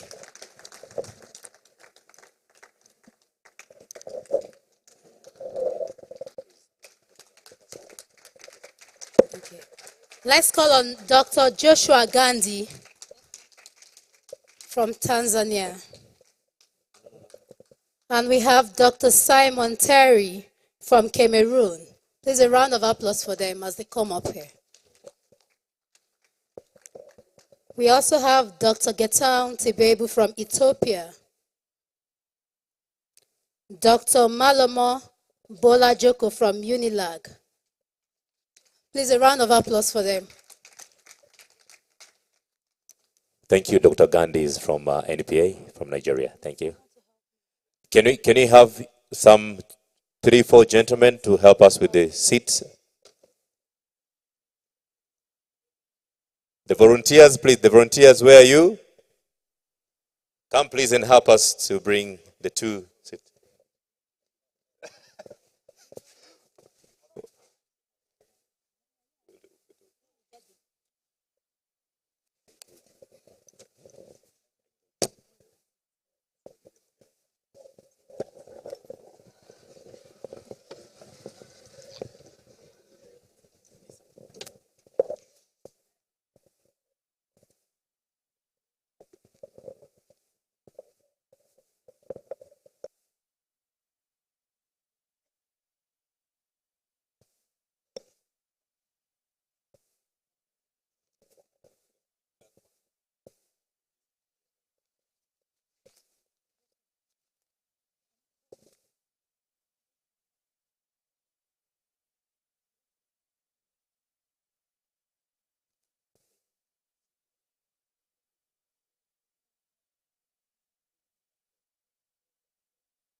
For the panel discussion, we have Dr. Tafida Abubakar.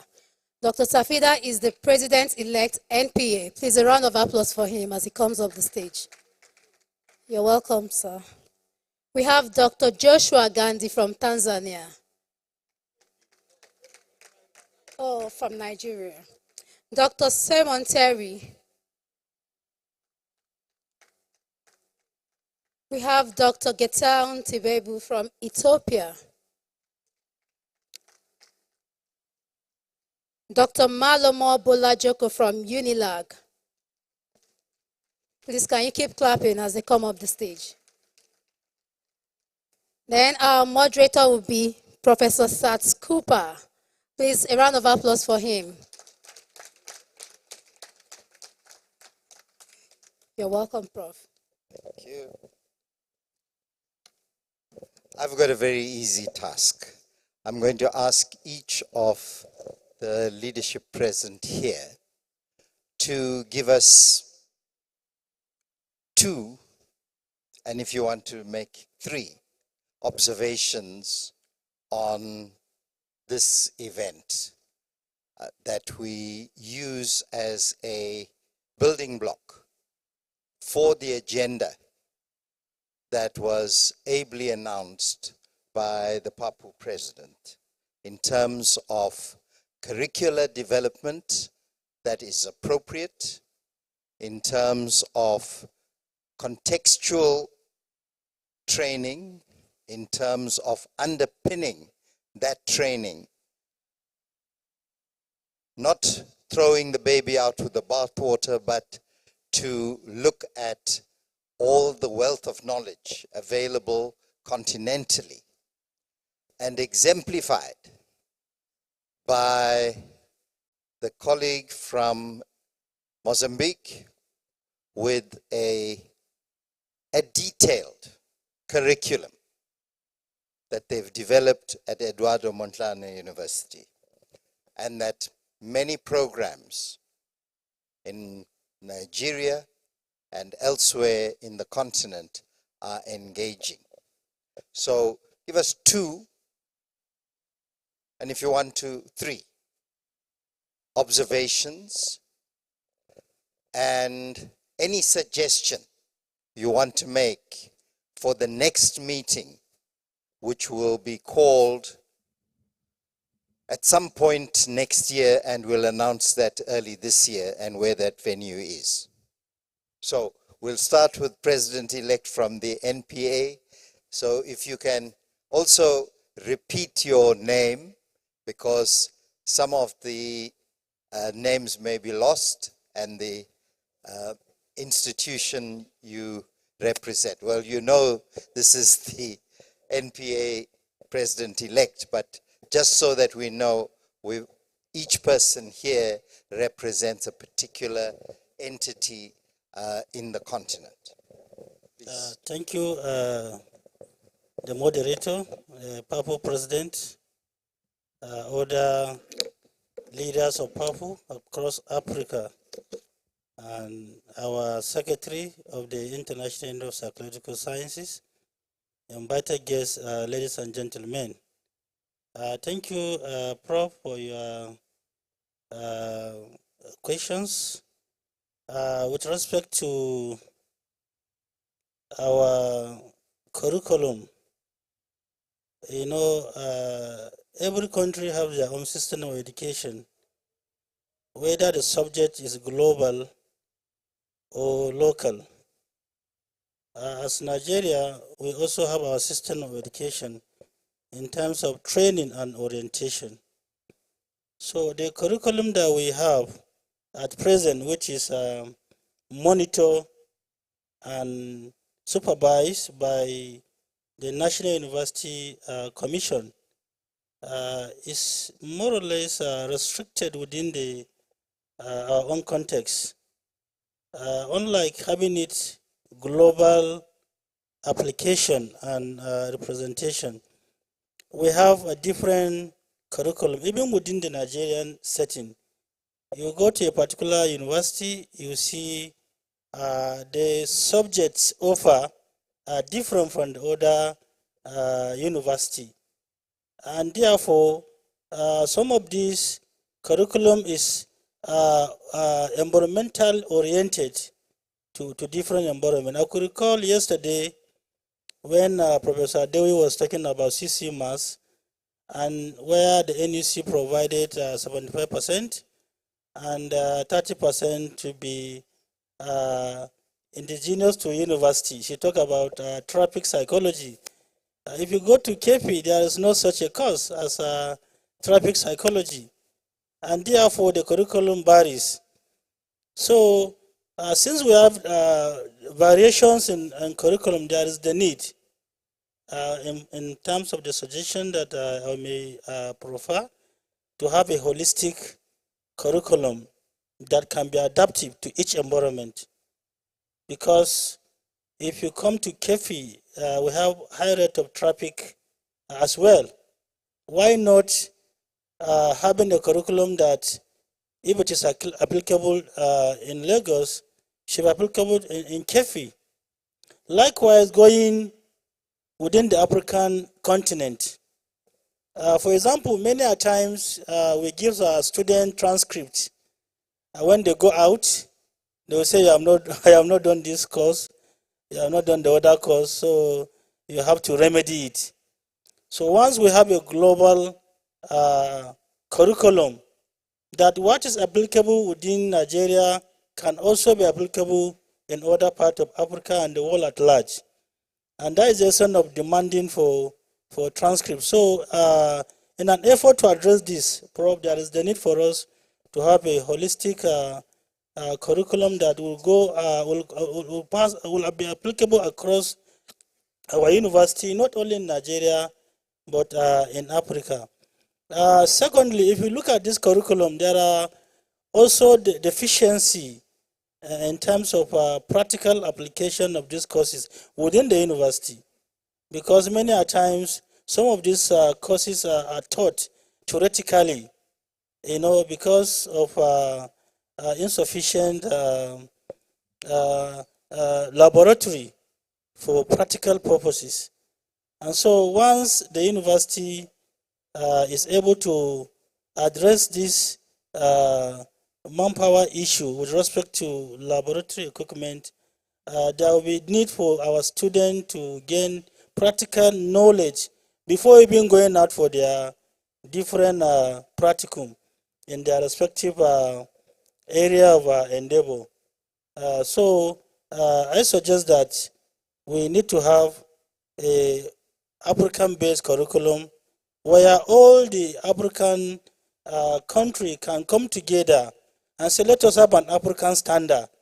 So like the way we have a national examination body, for example, WAEC, is applicable to some of the Western African country. So if we do that, I believe we can have a level playground where our students can compete both globally and otherwise. Thank you. That was clear enough, I think. Thank you very much, President-elect.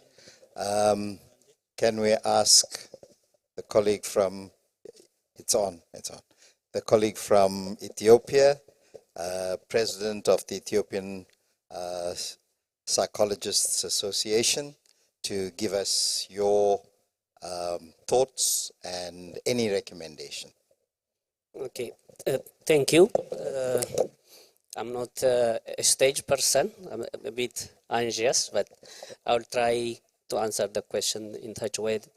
Your Excellencies and distinguished guests and fellow psychologists, as a representative of Ethiopian Psychology Association. So as you know, Ethiopia is one of the countries which stands always in favor of Pan-Africanism.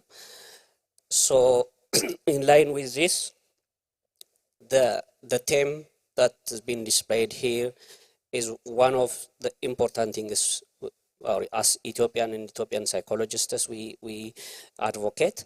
So one of the things I can take from this discussion is that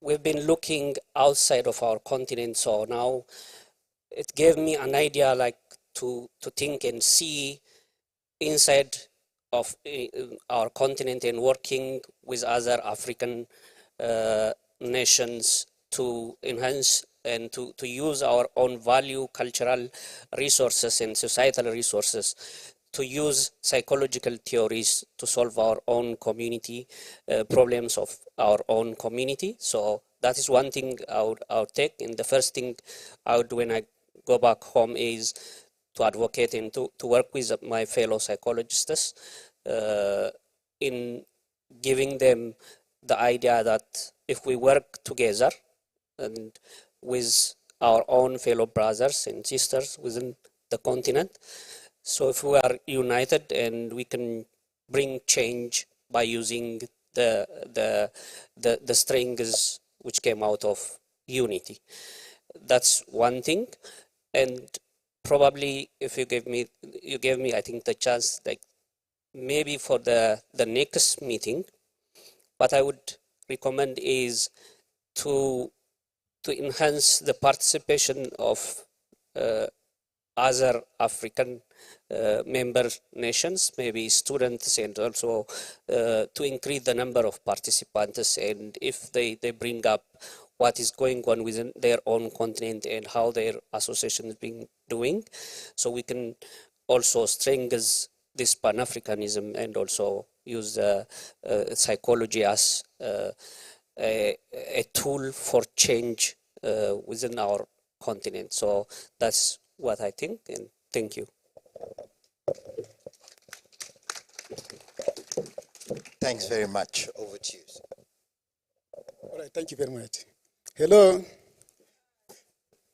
I am Dr. Joshua Chiroma Gandhi from Nigeria Defense Academy.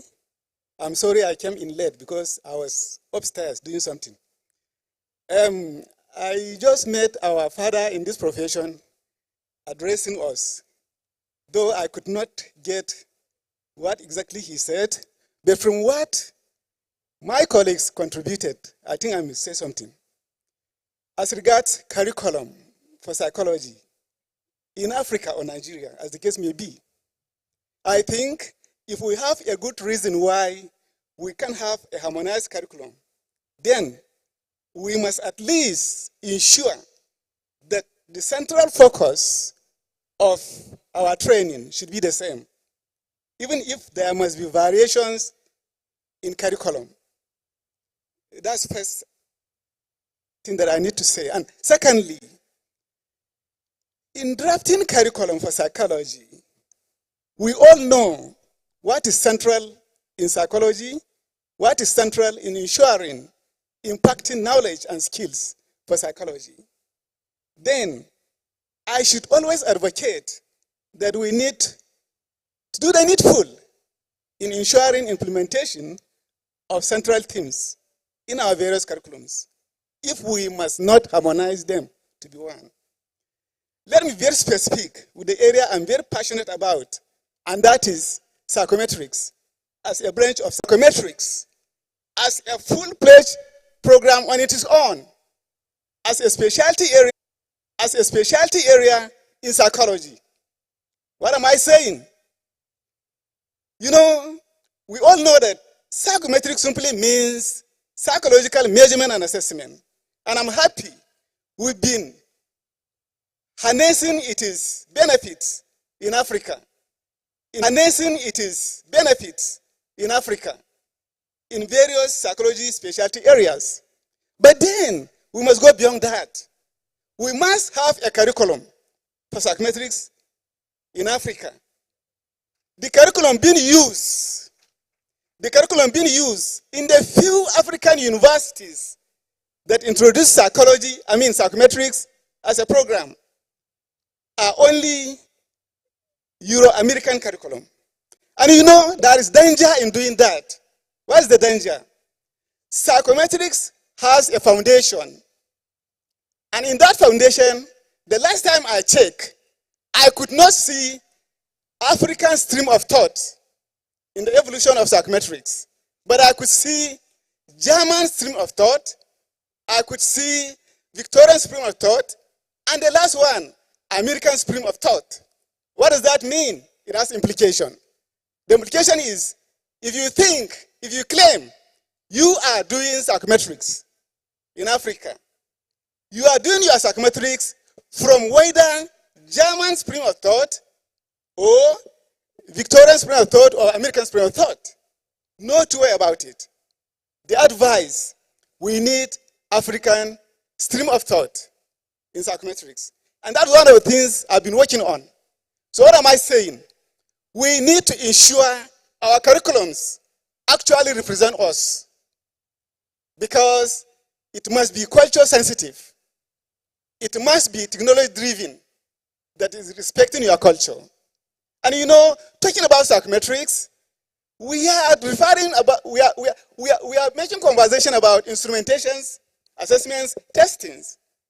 Ladies and gentlemen, it goes beyond just sitting at the comfort of your zone and use your good grammar to list out statements and say, I've developed instrument in psychometrics. It goes beyond that. There are a lot of nitty-gritty that if you don't do, you are actually violating issues of psychometric properties, that you may only end up probably doing some guesswork, which is not acceptable in scientific world. What am I saying? Let's ensure African stream of thoughts in psychometrics, especially with reference to curriculum. Thank you very much.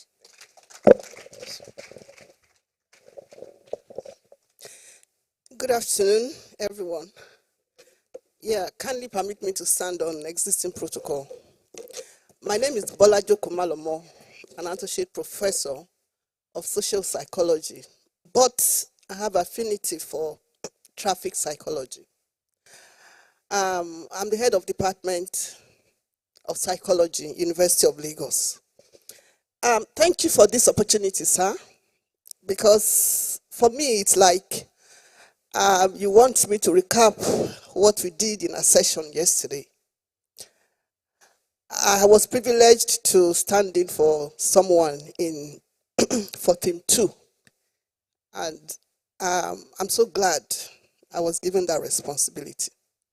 I'm going to start with one of the topics, part of the topic of one of the presenters, looking at psychology as, is it half filled cup or half empty cup? Talking about curricula. Can we describe it as half filled cup or half empty cup? That was the main question. Now the solution or the answer to that question is that that cup is fillable in terms of our curriculum. Very fillable. And that's why we are here. So our light on the curricula of psychology in Africa. We need to fine-tune. And coming to Nigeria, where I am, there are a lot of inadequacies in that area. And I will point to one because our president-elect has mentioned some. One is the area of internship. Different tertiary institutions have different periods of internship. In fact, in some institutions, I know that clinical psychology do not joke with internship. What about the other fields of psychology? Do we take it as serious as that? We should. So we should beam a light on that. There should be uniformity in the activities that students carry on during their internship. For how long should internship be for social psychology, for clinical psychology, for art? And that's the job of MPA. MPA should make sure there's uniformity across all institutions. That's for that. Again, there was a statistic of the number of universities in Nigeria. One of our professors mentioned that yesterday. We have 298 universities, and only 30 of them take psychology. 30th of 298 tertiary institutions. How do you explain that? How could that happen? So, what's the solution? Because I'll mention the challenge and I'll mention the solution. The solution lies with MPA. We need to go across the institutions and find out why some of them don't offer psychology. I remembered I went through I was privileged to visit some institutions, both private and state institutions, not federal. Most of them, when they commence the academic activities, you don't find psychology as a department. I was even at one where now there's this department in psychology. The lady heading that department does not even have a PhD. And they have about 300 students. What do we do about that? We should have information on departments. Every department. Who is the head of department of each department of psychology? We should know. What's the academic qualification of the head of department? What experience does the person have? We need to have these statistics at the back of our hands. Very, very important. When we do that, then we'll solve some of these challenges.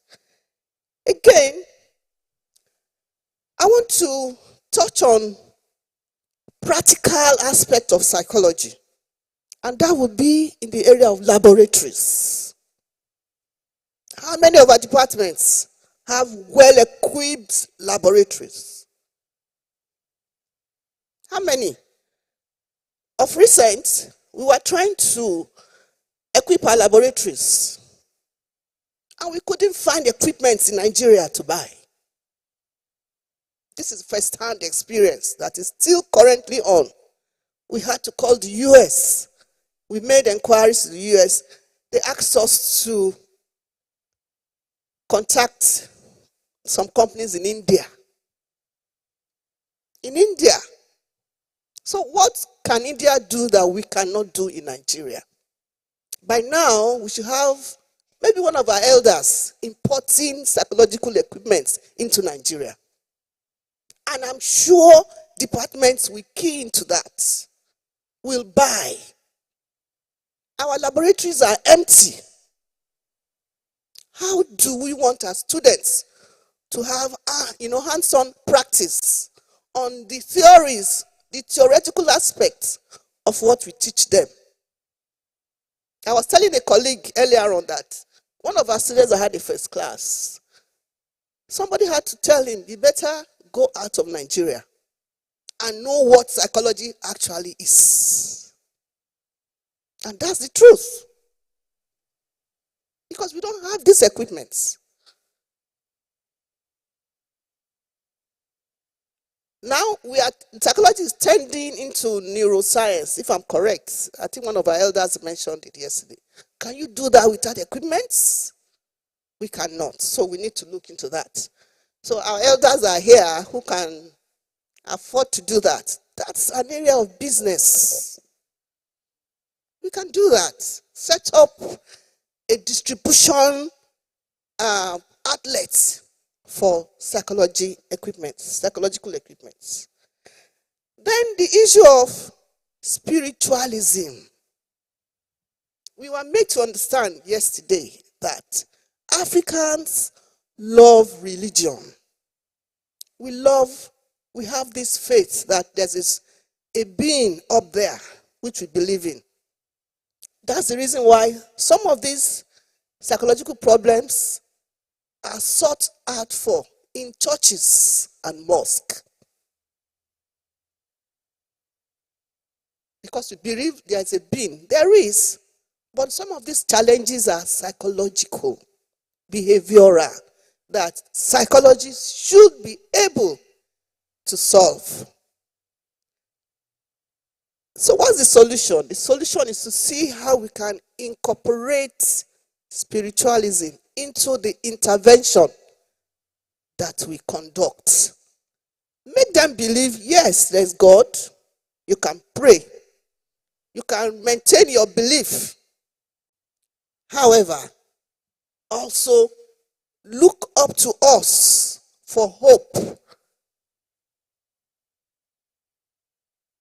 We should give hope to those that need it. I heard all the lived experiences of our colleagues that they mentioned here today.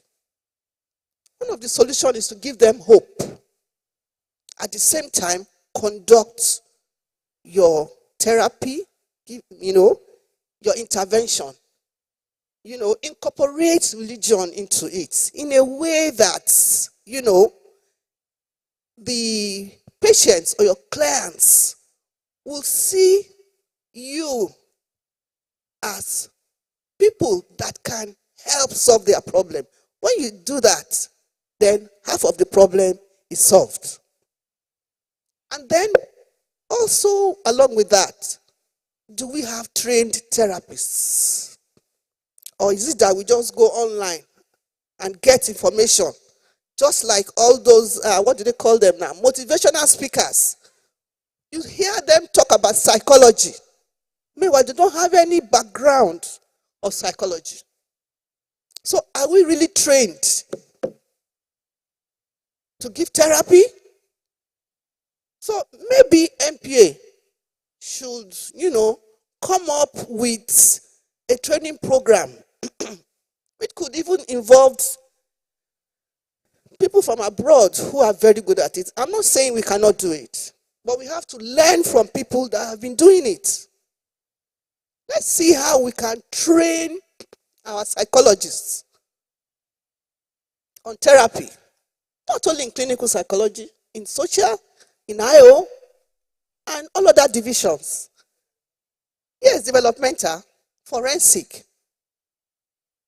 And I remember somebody who berated social psychologists yesterday. I didn't feel bad because I'm a social, but the person was telling the truth that social psychologists are not doing their job because most of the challenges or behavioral problems are from the environment. So what are we doing about it?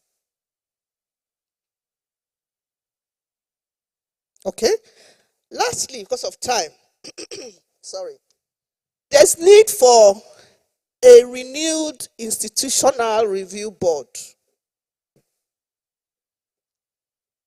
A review of our institutional review board who give approval for ethical consideration. You don't just accept proposals because you are going to pay money. No. We need to look at the people who are going to carry out the study, the authenticity of the instruments that are going to be used. Are they local? Most of our instruments are foreign. Do we adapt these instruments for it to actually, measure what they are supposed to measure? Psychology, we all know what psychology, we can define it. Is this our own definition of psychology? Psychology is the scientific study of human behavior, agreed. But do we extend that definition to incorporate our local peculiarities? Do we? We need to look at that, sir. And I think most of the things I mentioned lies on our MPA management. There's need to review all of these things. Theories, that's the last thing. Have we come up with any African theory in psychology? I've tried to do that, but the encumbrances that I experience on my job would not give me the time to do that. And we all know that. Challenges of our environment. We need theories of science. Even if we don't have our own new theory, can we work on the existing theories and come up with our own theory? If we carry out experiments, I'm sure we will not get the same outcome that our fathers in psychology got at their own time. So there's need for more research. Thank you. I think it's appropriate to just give an understanding of some of the issues that we confront. Number one, there's more understanding of our own behavior, our emotional state after the pandemic, during and after the pandemic. The Secretary General talked of psychosocial support. The Deputy Secretary General, Amina Ahmed, actually went further and talked of exposing the fault. This pandemic has exposed the fault lines in our world. And if we think we can just carry on as if the them and us doesn't exist, then we'll be in trouble. The World Health Organization redefined what it previously called mental health as a state of, and remember, we had the Millennium Development Goals in 2000. Then they announced the Sustainable Development Goals, the SDGs. Those expire in less than 5 years because it's called Agenda 2030. In the next year, all these countries that are now at the UN and all our leadership at the UN will engage in these long discussions, and then they'll come to 2030 in September in New York. The leaders of the world will say, we have met the Sustainable Development Goals. Like they claimed the previous millennial development goals were met. And you and I know it's not true. The majority of the countries at the UN were not there at the formation of the UN in 1945. But they believe they are entitled to just tick a box without even querying it. I want to just point out that when that discussion was being held, the International Union, whose secretary is here, and I had the fortune to be its president, it came out as good health and mental health. We said, no, we must move beyond this bifurcation as if your body and your head are in two different spaces. And relook that. There was some resistance from the people at the UN, but the formulation of SDG 3, is it? Good health and well-being, is our formulation. Now, we don't go around and scream these things, but we should, because others claim them if we don't.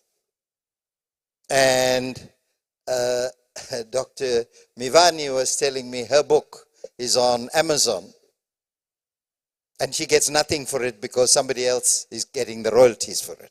Now, that's the kind of theft that happens. I also want to remind you that long before Wilhelm Wundt was recognized as the founder of applied psychology, based on certain tests, by the way, that were going to categorize the rest of us as lower beings. That's his research. And that's the laboratory to find out this hierarchy of races. Not one human race, all these races.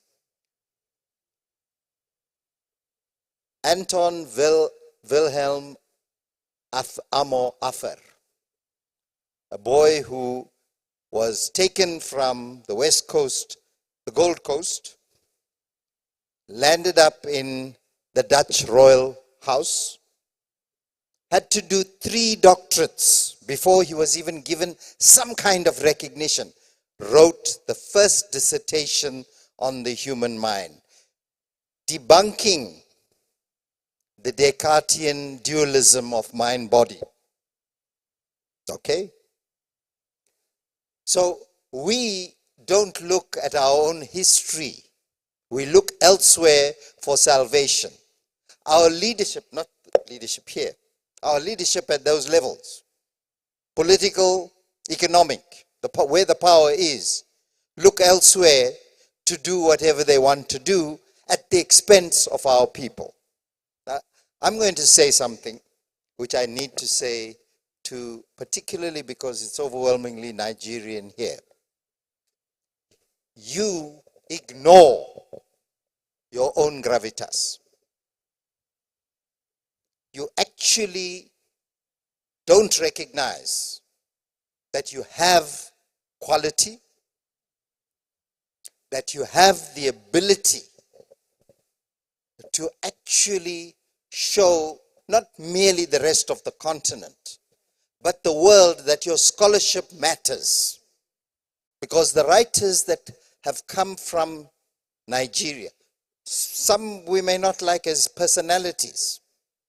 It's irrelevant to the contribution they have made. We tend to debunk, because I may not like Getahun, I will diminish his work. He may be a terrible guy, and he's not, by the way. He may be a terrible person, but his research speaks for itself. You cannot expect a good researcher to be a good practitioner. If you get the two in one, like you get with many of us here, that's a bonus. Each one of us has a role to play in psychology, education, and training. And the two speakers here spoke about psychometrics and our tests. The current Nigerian Psychological Association president spoke about the tests he's developed. Now, many others here have developed instruments. The test is on the basic issues of validity and reliability, right? And they may come from a particular positivist methodology. But if we can beat that method, if we can do it and show that it is valid, it is reliable, who can diminish that? So, dear fellow Nigerian psychologists and psychologists to be, do not put yourselves down. For too long, you have been doing that to the exclusion of Nigeria's role. On the continent, you've got the largest number and credible universities. But with the kinds of silly competitions and personalities, you diminish your stature. If you have the variation in internship, you become a laughing stock. Accept what has been done. The International Union has surveyed the whole world and has come up with a 5-year theoretical training base. Okay? You then look at what the US did. In many states, they have a doctoral requirement. But if you scratch, you'll find that many of the jurisdictions that have 5 years are better quality than those persons finishing their first degree of 4 years and going into a master's program. I also think that the biggest mistake we make is start with specialization. How on earth can you start with neuropsychology from first year level? How on earth can you start forensics from a first year level? It defies credibility. So you have to have a basis. On that basis, build the stepping stones of knowledge acquisition so that you don't have the slew of private institutions here doing the nonsense they are doing. And it's because you, who are leaders in federal and state universities, have allowed that to happen. And with our corrupt politicians, I'm saying our, because that's what's happening in Nigeria, that's what's happening down south in South Africa. There's about 200 private institutions. And they charge an arm and a leg, and parents do everything to send their child there. And they come out with something that doesn't meet the requirements of the society. And we're seeing across the continent young people using online tools, which are very legitimate, by the way. Oxford University has made it free to their students, ChatGPT. There are many others. Right? You and I may not be relying on them, but you cannot deny the technology. You need to be able to work with that technology and find baselines that you can't cross. Because there are apps where people speak into that app, do a message into that app, and then a suicide happens. You've seen that 3 weeks ago. There was a 2 weeks ago. There was a suicide in the UK. UK or US, where the response was basically egging this person, well, you've reached the end of your tether, why don't you do it? Something like that. And the person committed suicide. Okay, speaking to a machine.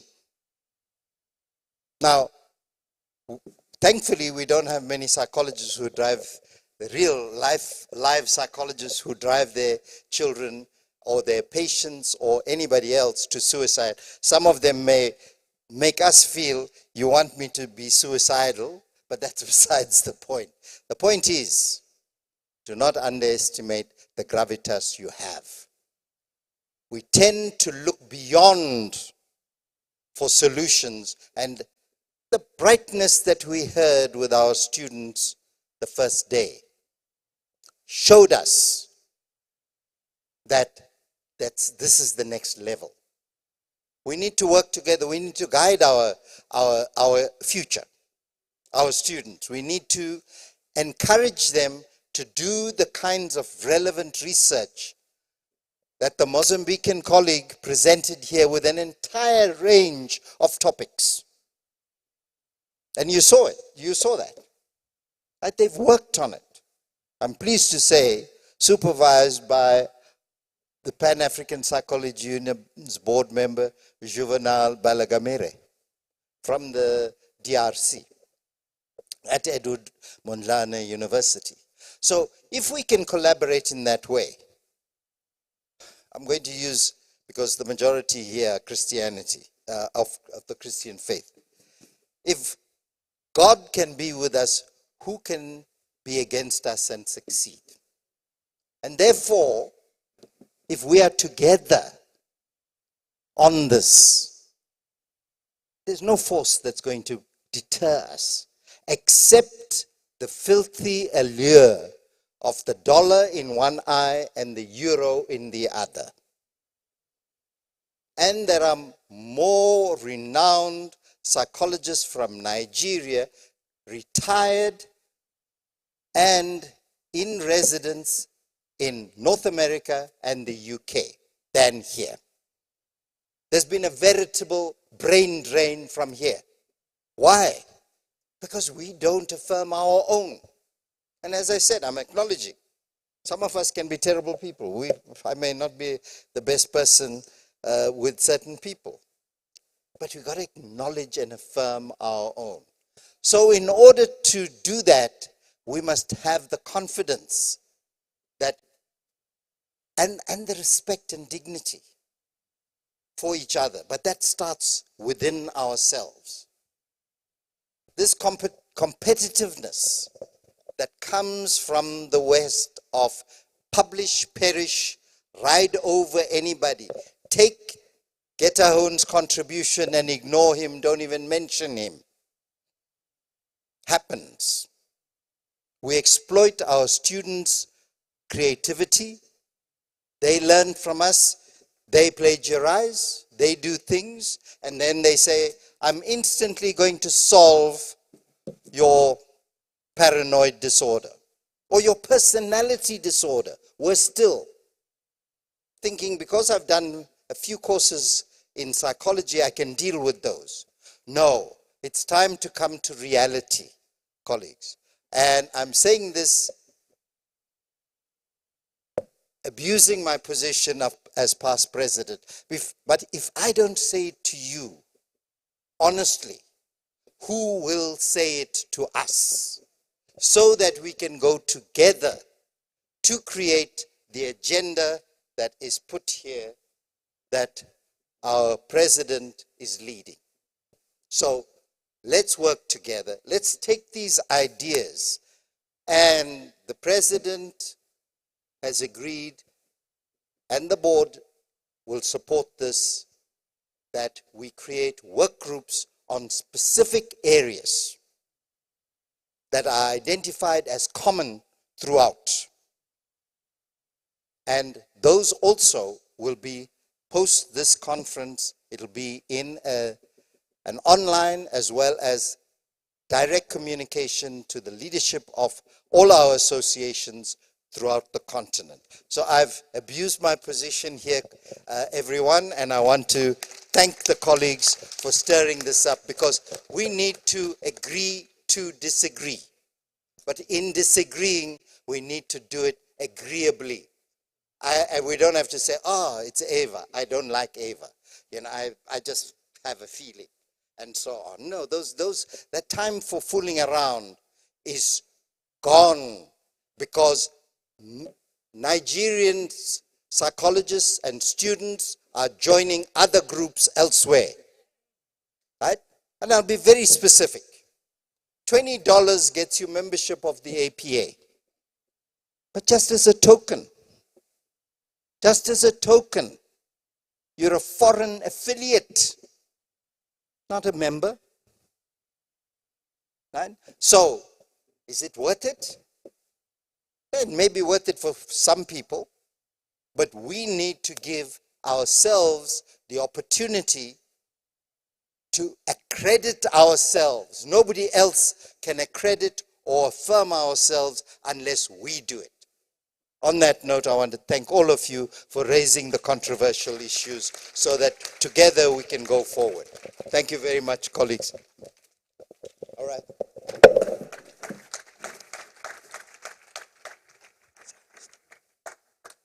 Yeah?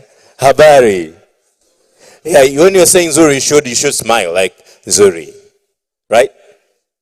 So next time you meet me in Tanzania, all my colleagues, you just say Habari. Anyone you meet anytime, you say Habari, Zuri. Very polite. It's all-weather greetings. Are we together? All right, so we are approaching to the end. I would like to welcome my sister, Ogochukwu. Did I pronounce it well? Actually, since I came here, I've been having problem with the names, and you forgive me. Most of our Tanzanian names are English names. We have some local names, yes, but most of our names, actually, I don't know why, we are given Moses, Alpha, and names like that. But anyway, it's fine. I've been enjoying being here. It was really a blessing to me having this chance to host this event, whereby I know we have a lot of Nigerians who they could do this. For sure, I'm humbled, very humbled for the opportunity that you gave me. And hopefully, I did what I could. So if there is anything that remains, please, maybe next time we'll do that. But also, if there is anything that maybe I have done it without knowing, it might be an offense here in Nigeria, please, you forgive me, and then let's proceed and let's go on and serve others. Thank you very much. Ogochukwu, please, can you come, and then as we are approaching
Ladies and gentlemen, friends, professors, doctors, and my colleagues who are here, I would like to welcome Pastor Liz. She has something to share with us. Because of the situation, please, can the cameras now go there, if you don't mind? You have less than 7 minutes to share with us what you have. Please listen. This is one of the, maybe I should do this as a preamble. This is one of what the services that we should also engage in as psychologists, as mental health practitioners. Please, Pastor, you're welcome. Thank you, sir. Please, a hand of applause. Thank you. Good afternoon. Good afternoon to you. Good afternoon, everyone. Prof, good afternoon. And You can bring your the mic closer to you, please. Okay. Let me use it. okay. Thank you. It's like a testimony and appreciation also to the MPA. Honestly, I want to say thank you for your show of love. Okay. Your show of love, concern, and prayers. Actually, I was down for some years, and it was as if there was no family. Suddenly, the MPA came to my rescue, and at the time they came, I was almost giving up on life. In fact, I gave up. But when I saw them, the very day I saw them, life came back. One of the professor was rubbing my legs, giving me hope, assurance that you will live again, you will run again. They came about 4 professors. Professor Elvis Ehaji, Professor Emmanuel and Abioke, Professor my HOD and Ucho, Dr. Simaka, and Professor, she's here, she's one of the INEC, oh Holy Spirit, her name, Ajonye, yes. They were all around my bedside, and I got life again. I was like, oh, I need to live. I have people around me, and they encouraged me. They spoke words of encouragement, and life came back. And that is why I'm here today. I came to tell you that you can do more. The society is waiting for us.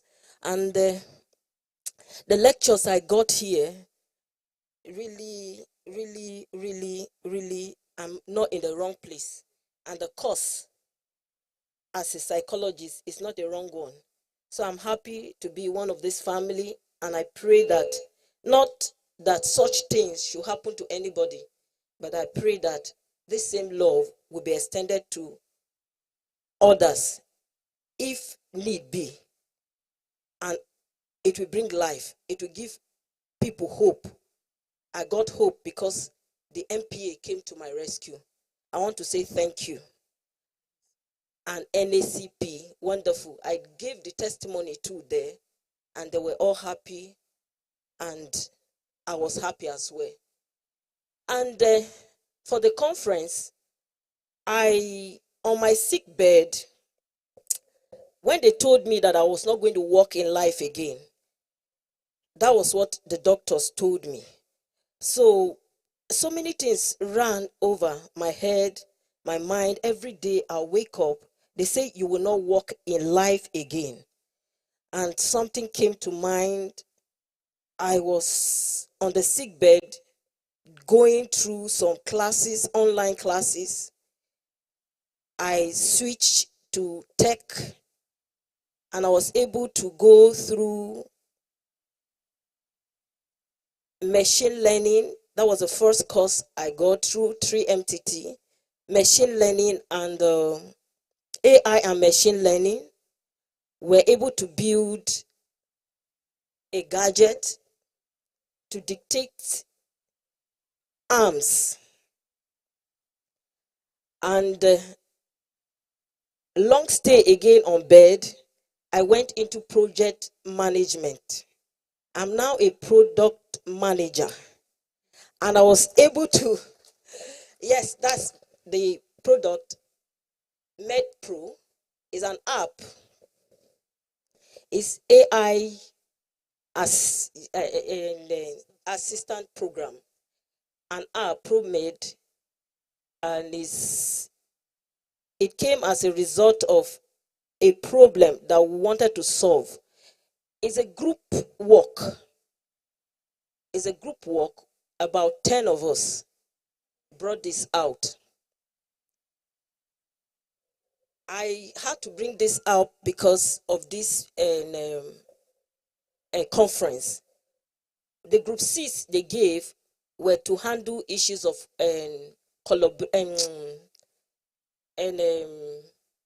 innovation. So I was looking at it that it was a pressing need that we don't need to leave this place without having an AI or an ITC group.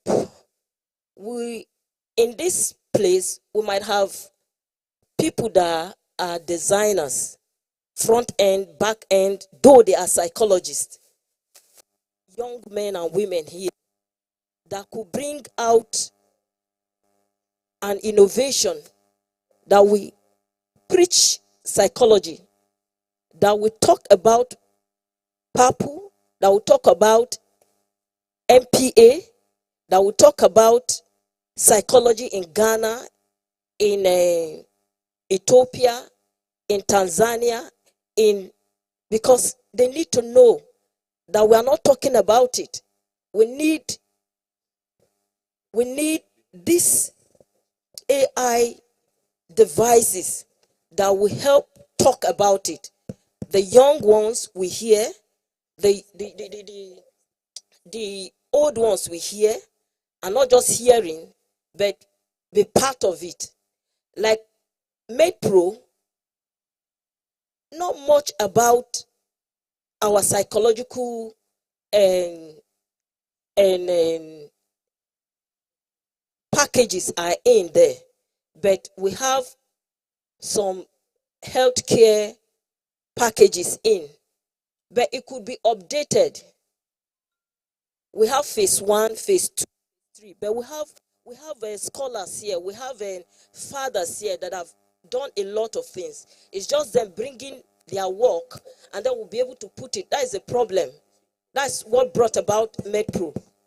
Patients often struggle to adhere to treatment plan due to lack of engagement.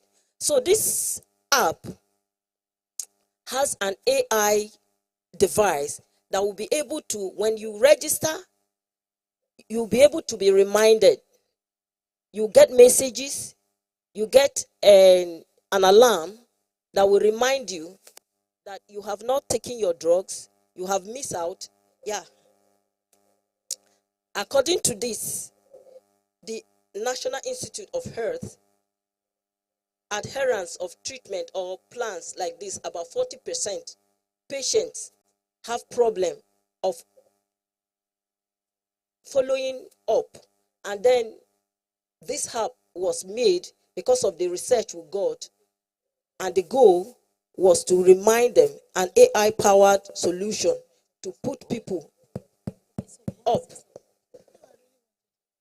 Let's go to continue with treatment. And then the target personnel, the people we targeted age 25 to 50, conscious individuals. The goal is to monitor and improve overall health.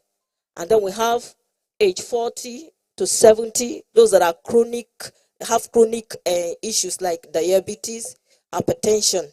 The goal is to track health metrics. And then we have from age 25 to 40, there are professionals that will be engaged because of their work, and this app will be able to remind them that you've not taken your drugs, you are lacking behind like that, through SMS through your wristwatch, or and then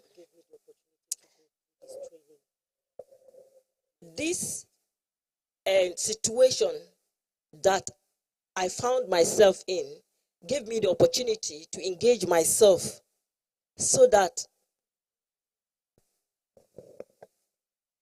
I will be able to do something. And based on this conference, I'm calling on our fathers here, mothers here, and even the younger ones. 1 minute left. Yes, so that we'll be able to do something. We'll not just go home. Let's get a group here, an IT group or a tech group that will be able to announce PAPU, that will be able to announce MPA in our tech knowledge. Thank you all. Thank you very much. A big round of applause. I understand we could have more, but maybe let me do this. Just 3 words, Dr. Stella. Just 3 words.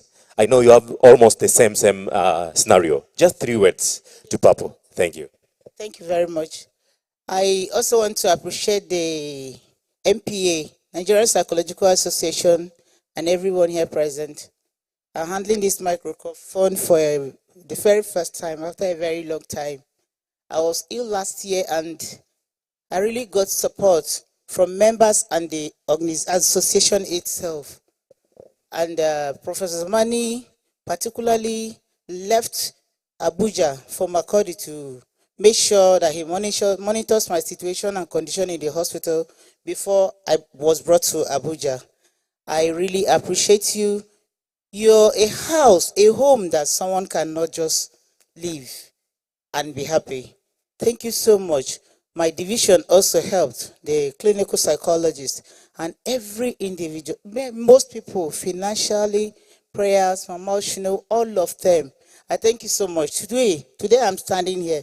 People thought I would not make it out alive, but I am a different case because his message said no. So thank you so much. It was on a conference like this that I was preparing to go to Benin that I slumped. But today I am very fine. I'm very okay. So thank you so much. Thank you, MPA. Thank you, Papo. I appreciate Papo so much. I've been attending your conferences online even before in fact, they are just wonderful. Thank you, Papo. Keep making us happy and proud. God bless you. Thank you. Thank you, Dr. Stella. To God be the glory. My sister, you're welcome. The church. Good evening, everyone. Good evening, everyone. Okay, I think I have to introduce myself again because of the way my colleague is pronouncing my name. My name is Ogochukwu Nnaji. Ogochukwu Nnaji. Toto, did you get it? Ogochukwu Nnaji. So, I want to thank everyone that has come here for your time, for your commitments, for the patience, for the resources you've put in to make this event a success, a huge success. I want to thank my LOC members, the local organizing committee. They've worked tirelessly to make sure that this becomes a reality. I also want to thank the past president, Professor Sats Cooper. It's not easy for what he has done, the way he brought PAPU into existence. We are enjoying his hard work now. So thank you very much, Prof. We really appreciate you. I want to thank everyone who has come from far just to make sure that they attend this event. Thank you. We do not take this for granted. We really appreciate it. Thank you very much. And above all, I want to thank our president, Professor Andrew Zamani, for the time he has put in, the sleepless nights, the tireless work that he has done, the efforts he has put in. It's not easy. Sometimes I wonder and I say, if Prof can do this, the way he stays awake to work, how much more me, who is much more younger. So thank you so much, Prof. We really appreciate you. We do not take this for granted. Thank you. So again, I want to crave your indulgence to do something. So I want us to celebrate a very special person here. He's very dear to me and dear to many of us here. He has contributed in our lives in a very special way. And his birthday happens to be next week, Tuesday, 11th November. Please, let's make welcome Professor Andrew Zamani. So we need to make a pre-birthday song for him now. So Prof, please, can you come up the stage? So 11th November, Tuesday, it's his birthday. So let's sing a pre-birthday song for him. So with a stand ovation, please, let's celebrate him. Thank you very much.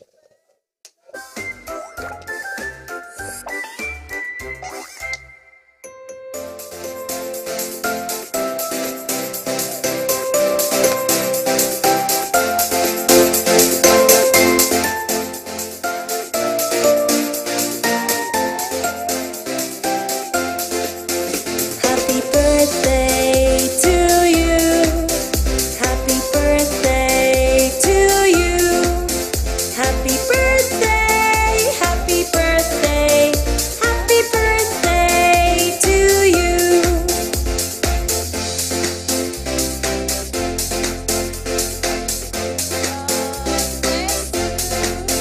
Happy birthday to you.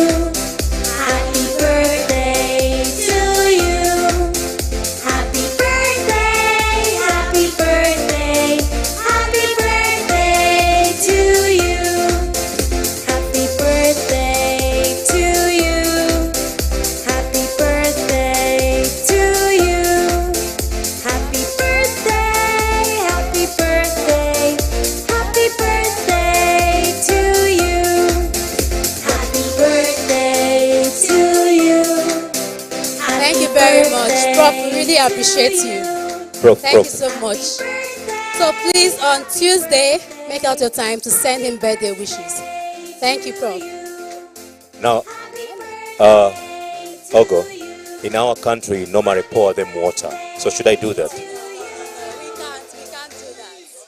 Please, should I proceed? Huh?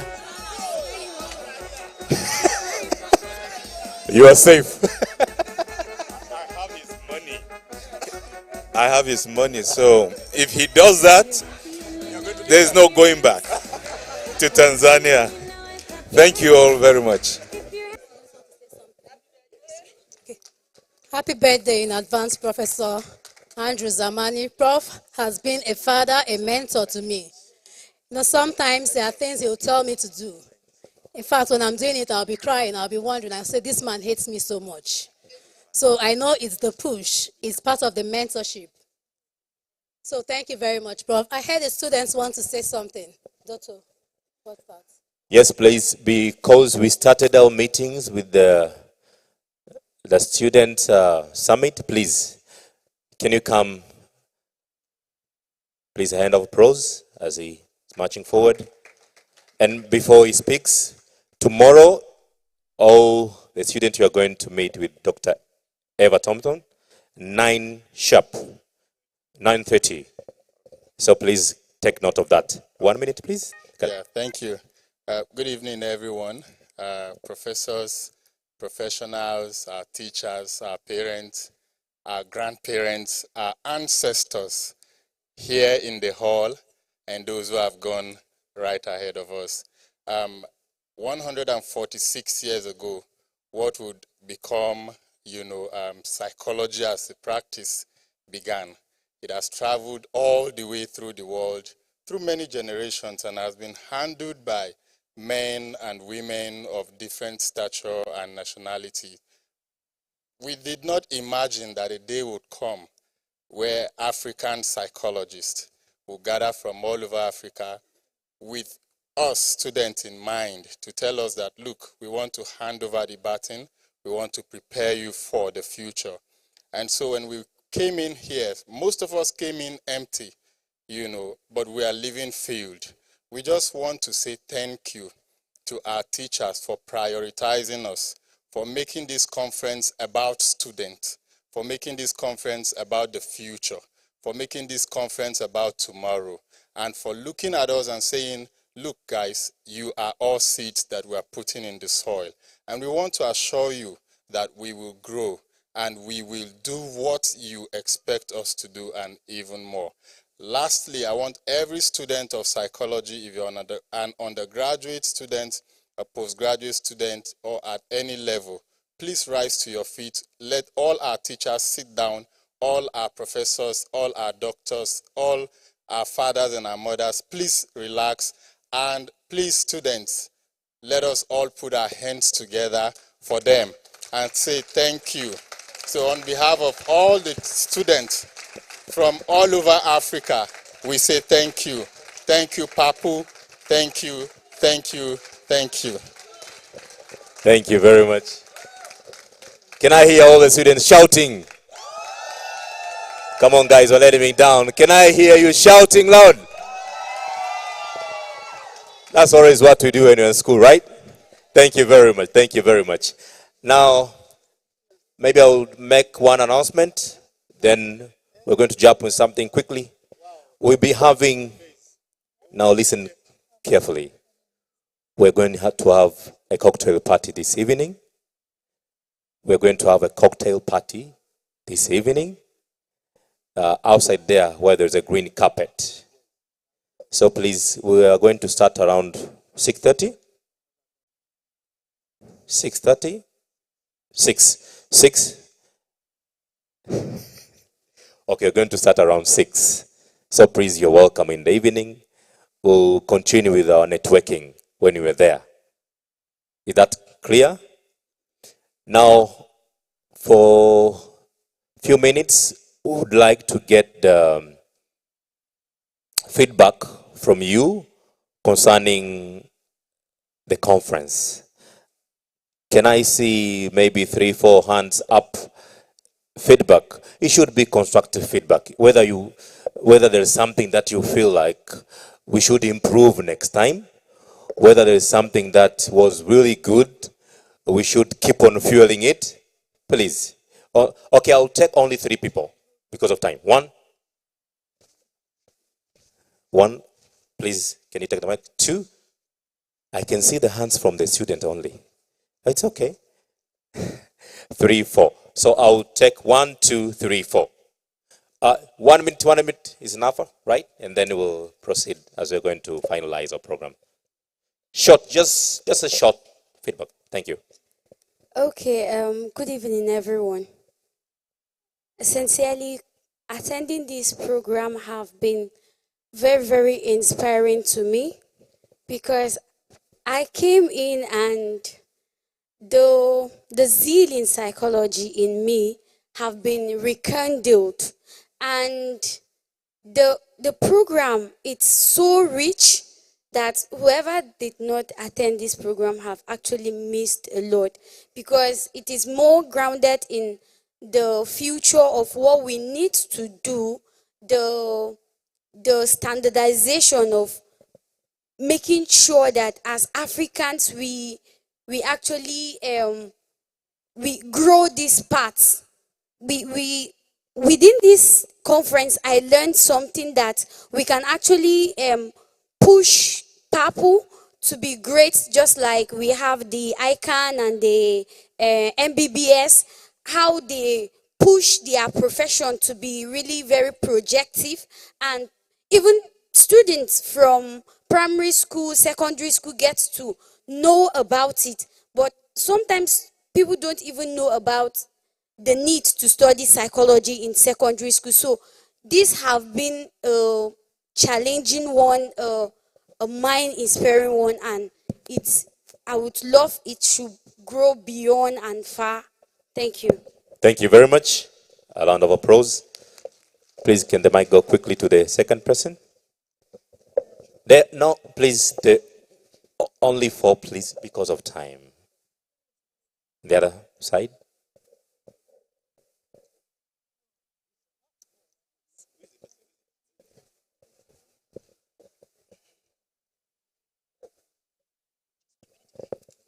Hello, good evening, everybody. My name is Farah Ananagaji I'm a student from Nasarawa State University, Kefi.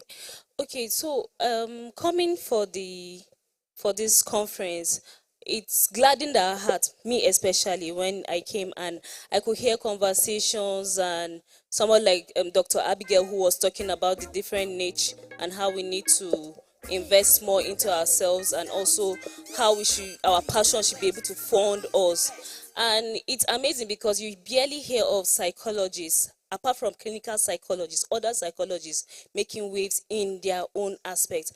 And I'm also glad that during the breakout session upstairs with Dr.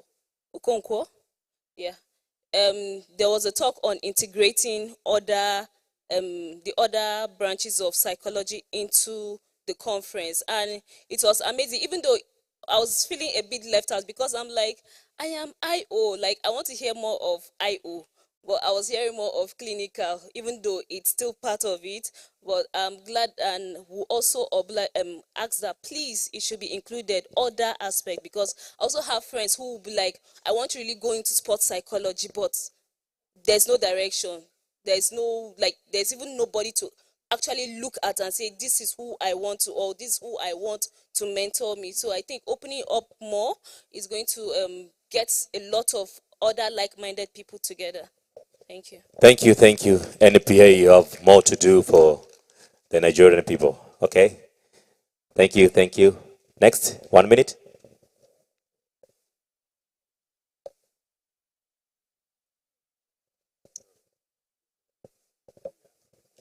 One minute, Okay. please. Yeah. I commend everybody, starting from the organizers of this conference. And I'm suggesting that after meeting, that we go ahead to maintain mentorship program. It is very important in our practice, mentorship. We can have our names and addresses compiled, and through them, we reach one another. Practice is very important. And we are not all equally talented. We are gifted differently. Let us tap from the talents of one another and move ahead. It's crucial, especially in area of practice. It's very important. Mentorship, mentorship, mentorship. On the job training is very important.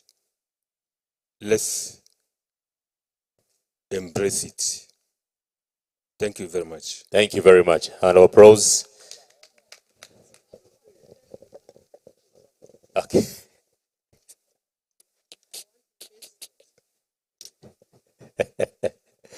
Okay, you're welcome.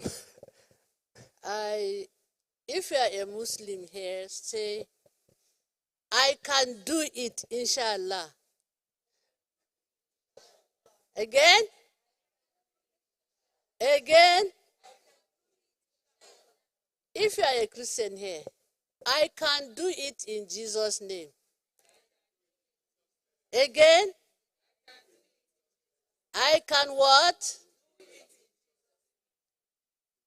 We can do it as God permits.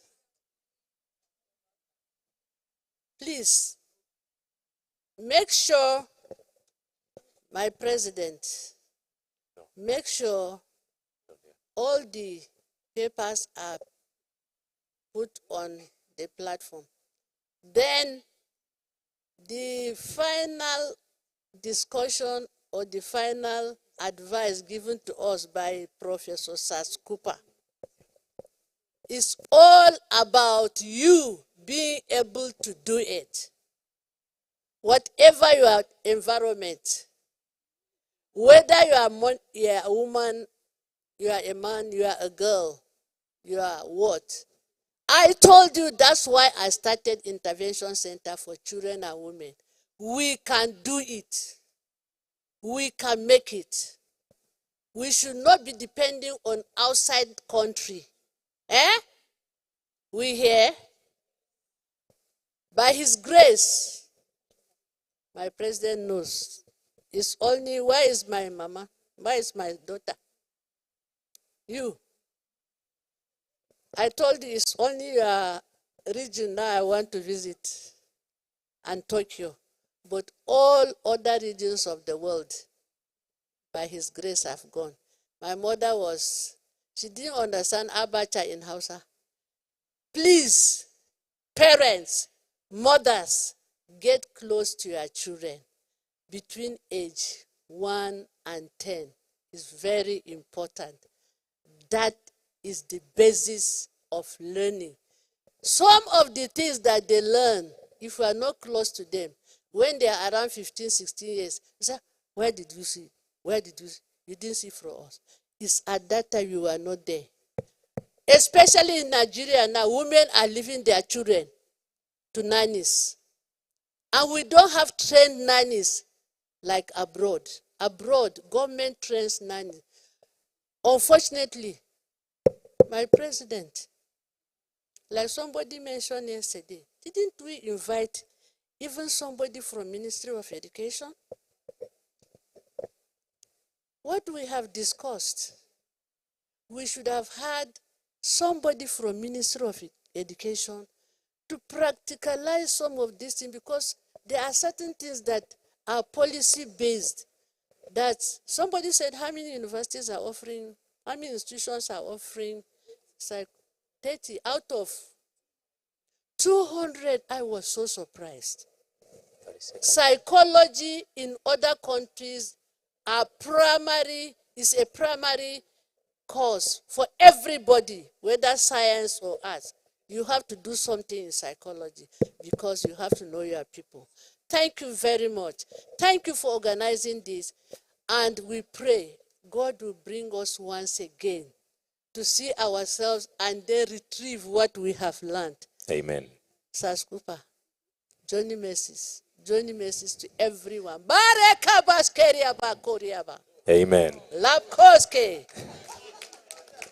A big round of applause.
When you attend PAPU conference, especially with SASA. If you have been with SASA, SASA will say psychology is sweet.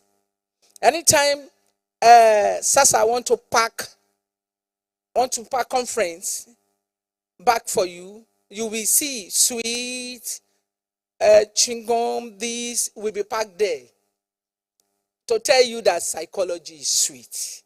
Psychology is sweet in the sense that it nourishes your well-being and mental health. Once you are psychologically okay, sickness is far from you. And I think the crusade we're doing is for the entire world to be psychologically okay. But many people don't know about this sweet aroma of psychology. And we are to make sure that it gets to them, so that they will not be spending money on illness. So on this note, I want to really celebrate the past president, Professor Sat Cooper.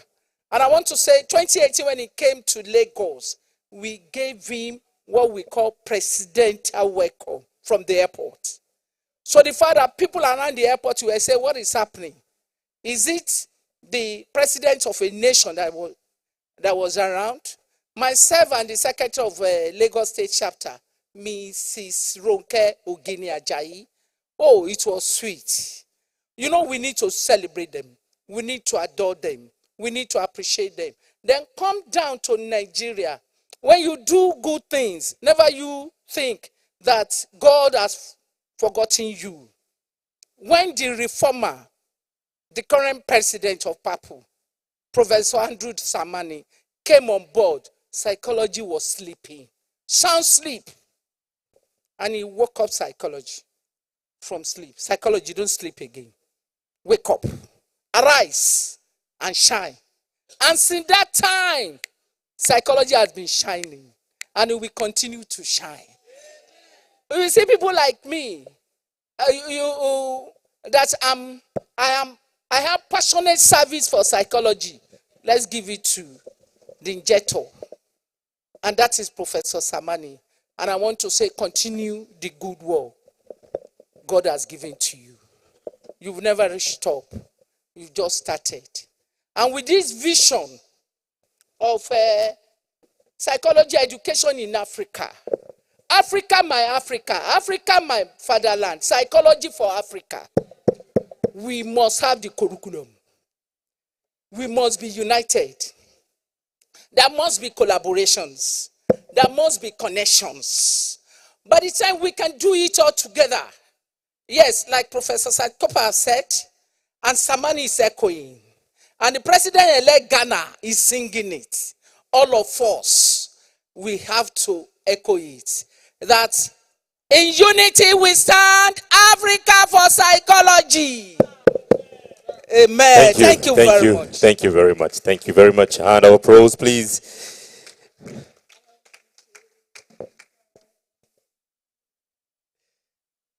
Okay, thank you very much. Without wasting time, allow me to call upon the Nigeria Psychologists Association President, Professor Olukayode Afolabi, for a word. And after him, he will also call upon our one and only president of PAPU, Professor Andrew Zamani, to come and make a statement as we are going for the closure. A big round of applause, please, for him. You're welcome.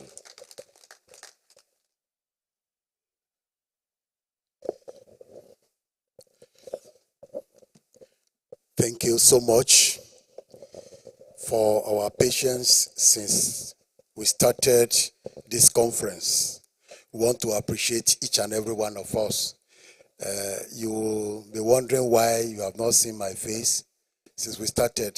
The Nigerian Psychological Association was also having our own program there, our election and so on and so forth. So the results have just been announced, and we now have a new executive members in Nigerian Psychological Association, and they are going to be sworn in tomorrow by God's grace. So by tomorrow, I will remove this cap and give it to another person. Go ahead and move on from where we are stopping. So on this note, I've listened to all the views, all the recommendations, all the counsel, all the admonitions. And I want to tell you that by the grace of God, Nigerian Psychological Association is ready to put all these things in place. and also collaborate with other African psychologists. So between now and the next 1 year, before we go for another conference, you see that NPA would have done some of these things you have recommended, and we will do it. Thank you so much. God bless you all. So, Professor Andrew Zamani, the President, Pan-African Psychological Union, Psychology Union, sorry.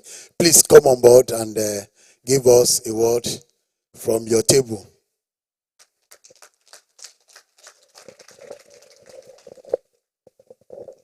I think I can stay with you. Sure. If you wouldn't be tired. All right. Let me start by recognizing my president, Professor Olukayode Afolabi, president of NPA. I recognize also the Secretary General of the International Union of Psychological Science, Dr. Eva Thompson. I recognize the ancestor of psychology in Africa, Professor Sats Cooper. I recognize Deputy Vice Chancellor, Academics, Administration, Professor Peter Olapigba from University of Ibadan. I recognize also Professor Oshinowo, immediate past President NACP, President Gloria Karuri, President NACP, Mama Mivanyi, distinguished officials of NPA, and of course, my colleagues on the board of the Pan-African Psychology Union. My dear students and colleagues, I greet you good evening. All is well that ends well.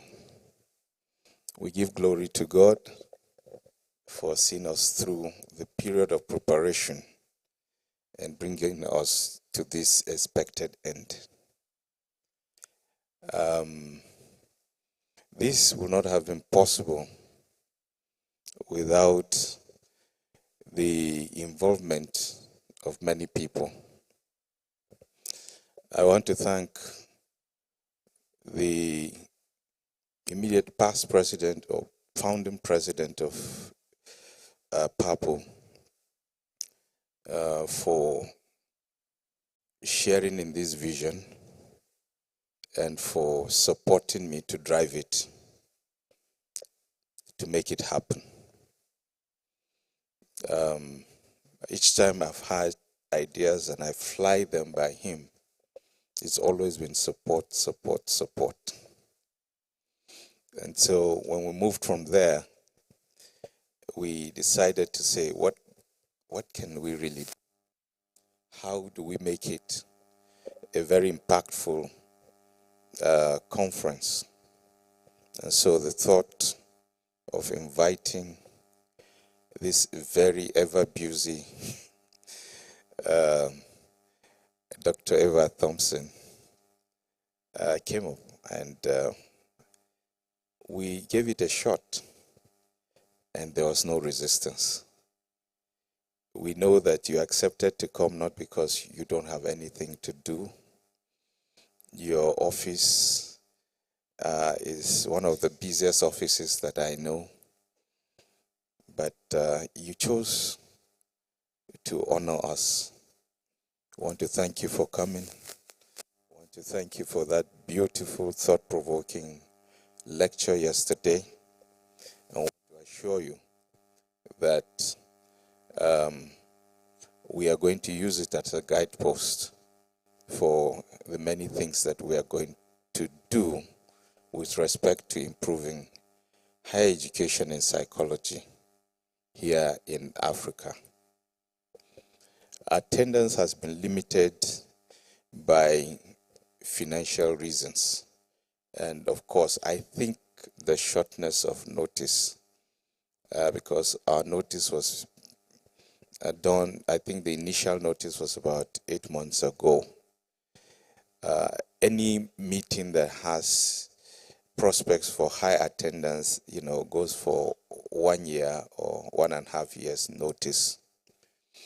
But we chose that rather than do nothing, we should start from somewhere. So I accept the limitation of this short notice. And for this reason, I appreciate all of you for responding to this clarion call. And I'm really very, very impressed by the fact that in addition to responding to this call, many of you took time to put your thoughts to paper, which Professor Satz-Cooper describes as excellent. Please, let's give ourselves a big round of applause. In the course of preparation, we've tried to do various kinds of surveys to know the number of departments we have of psychology in the respective universities that we have in Africa. We've tried to also do staff survey just to know what their qualifications and so on and so forth are.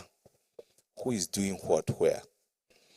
But it's slightly frustrating that people don't respond to mails, but we won't give up because we have a goal in sight.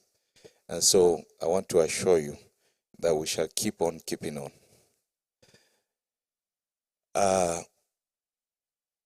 Dr. Kwankwaso, you actually impressed me because as soon as they received our letter at Bayero University, he gave a call and he said, look, we're going to respond.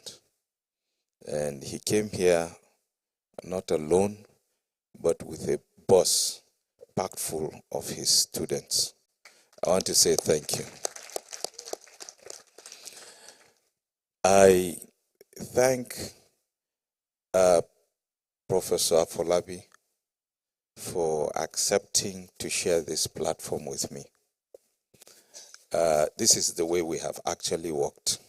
You can see, for those of you who are psychodynamic psychologists, I'm sure that you can see a very clear demonstration of how we have worked together and how we will keep working together. He accepted this collaboration and actually gave me the platform to do mass mobilization at every fora of the NPA. We went even as far as to do a joint letterhead paper with which we reached out to organizations. And I want to tell you, my president, that it worked. Because very few people know PAPU. And so each time they saw NPA, they said, this is authentic. Including the letters that we wrote to invite people and also to facilitate visa processes. And in addition, the Nigerian Psychological Association gave us financial assistance to ensure that this conference is a success. I acknowledge it openly, and I want to say thank you.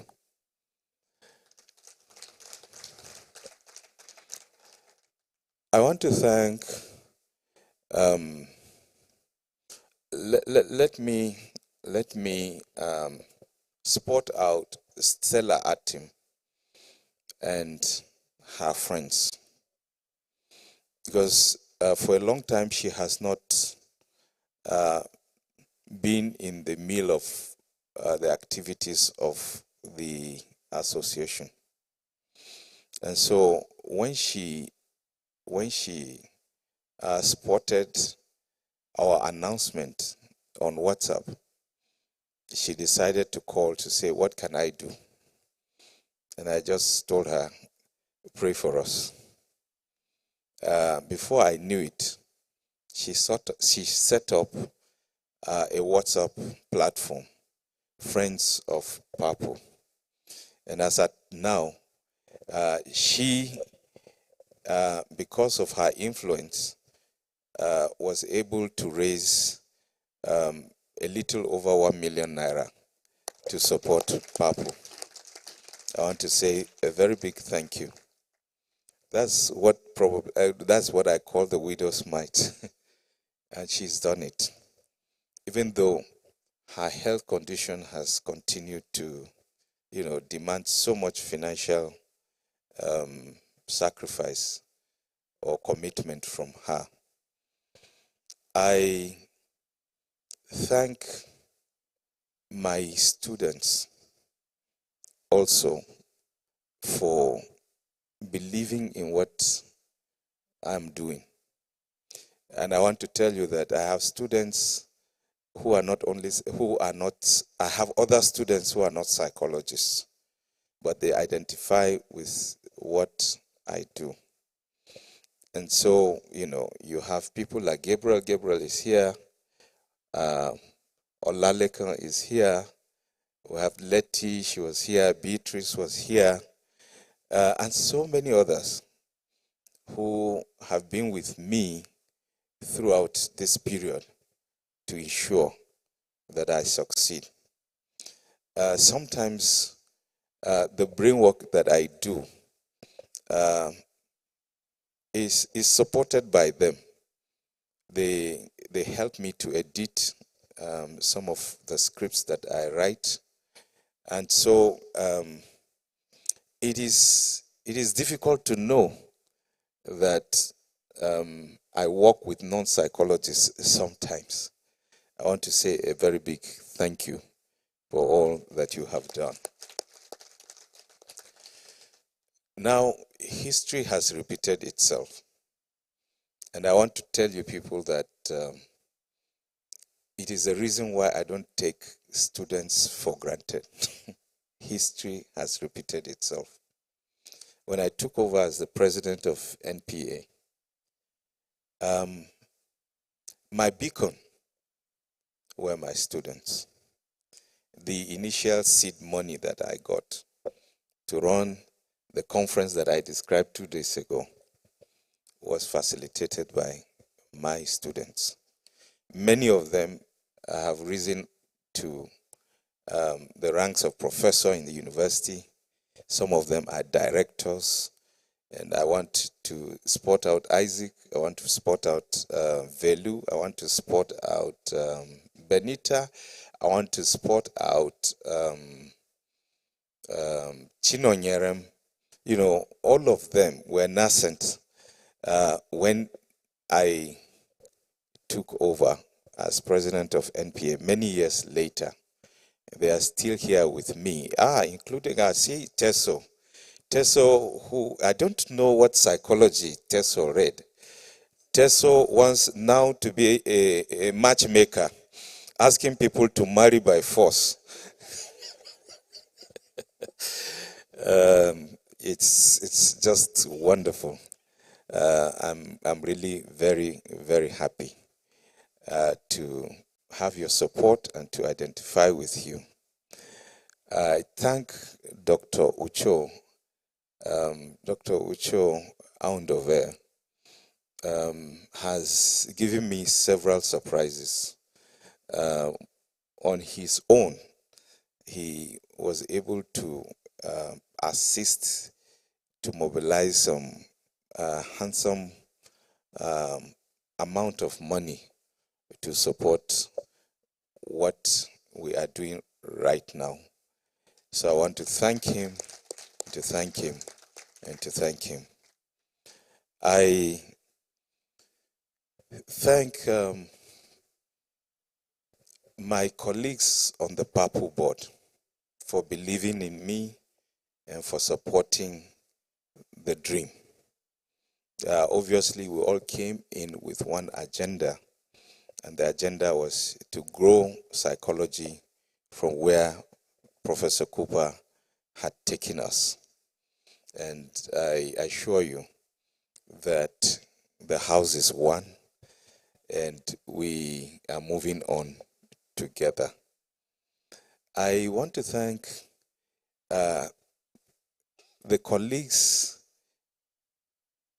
my colleagues all over Africa that I spotted and requested to present lead papers, because I thought I should be deliberate, I should be intentional in inviting papers that are rich in philosophy and that, meet world standard methodological precepts to enable us publish the outcomes of this conference. So one of them is our immediate past president, Professor Ezenwa. I can see Professor Bandabas. I can see Professor Olapigba, and many others whom I'm not able to mention right now. I want to say a very big thank you for making this dream come true. I want to thank Victor Adejo in absentia, the chairman of the NPA chapter of Abuja, Federal Capital Territory, who mobilized his membership and constituted them into the organizing committee of this conference. I assure you that much of what you have seen in terms of the performance of these people in special dresses today is a result of his leadership. He, on his own, has went as far as to produce the jotters that are in your conference bags. And then through his organization, Synagogues, was able to donate $300, for the purpose of this event. I want to thank him, and I want to thank all of you in the organizing team for making this event a huge success. Now, I also want to thank the compires for this event. Actually, it wasn't planned, but by dint of spontaneity, we asked Doto and Ogochukwu to take on this role. And they have been very, very, very, very excellent. I don't intend to let them go unless they run away from me. But Doto has a punishment to serve before he goes to Tanzania for ever thinking that he would want to pour water on me. Doto, you are grounded until your president in Tanzania requests for you. I thank our brothers and sisters who have come from far and wide, especially, is it Naposia or what is the name? Ogo, what is her name? It's in Portuguese, But, she was the one, Mpakwa Magona. She was the first person to send in an abstract. The first person to send in an abstract, and she just kept talking and talking with me. I explained what happened between us. I'm sure that when she came expecting to find a friend who would communicate with her. Unfortunately, I'm deaf and dumb. But you will all agree with me, like Professor Cooper noted that her paper is very, very rich.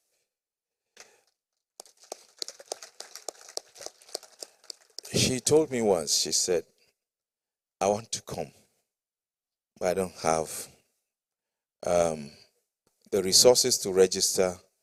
I don't have money for accommodation, for sustenance. Now, because of that passion, I said, come anyway. If you can find money, just come. And she did. We picked her from the airport. We returned her to the airport. And we gave her good accommodation. I hope that it's a story she's going to tell when she gets back home. Please, this is the spirit that we need for people to be dogged and to keep on keeping on. Just keep at what you have chosen to do. Ladies and gentlemen, a few issues have been raised, and it is really very difficult to attend to each of them at this point because I know you are all tired. One thing I will tell you is that we have started a conversation in the PAPU board about how to sustain this conference. It is going to be a continuous process, but the modalities will be shared with you in due course. Secondly, what comes to my mind from the workshop today and said everything was about clinical. Where is she? Okay. All right. NPA was very deliberate about it because this is going to be, because it's going to be a continuous process, every division will take turns. Yeah, we don't want people to be confused. We want you to know what clinical psychologists do. All right? And we want clinical psychologists to know what other psychologists do. So, in the wisdom of the president and his cabinet, they decided that this particular workshop, please sit down, would be taken in turns by the different experts in our respective specialties. All right? And I'm glad that you tagged along and you're happy that it happened. Now, so when you mentioned that, it occurred to me that next year we should be thinking of a practitioners conference. Many of us are theoreticians here. Okay? Just like, there's a need for us to harmonize on curriculum.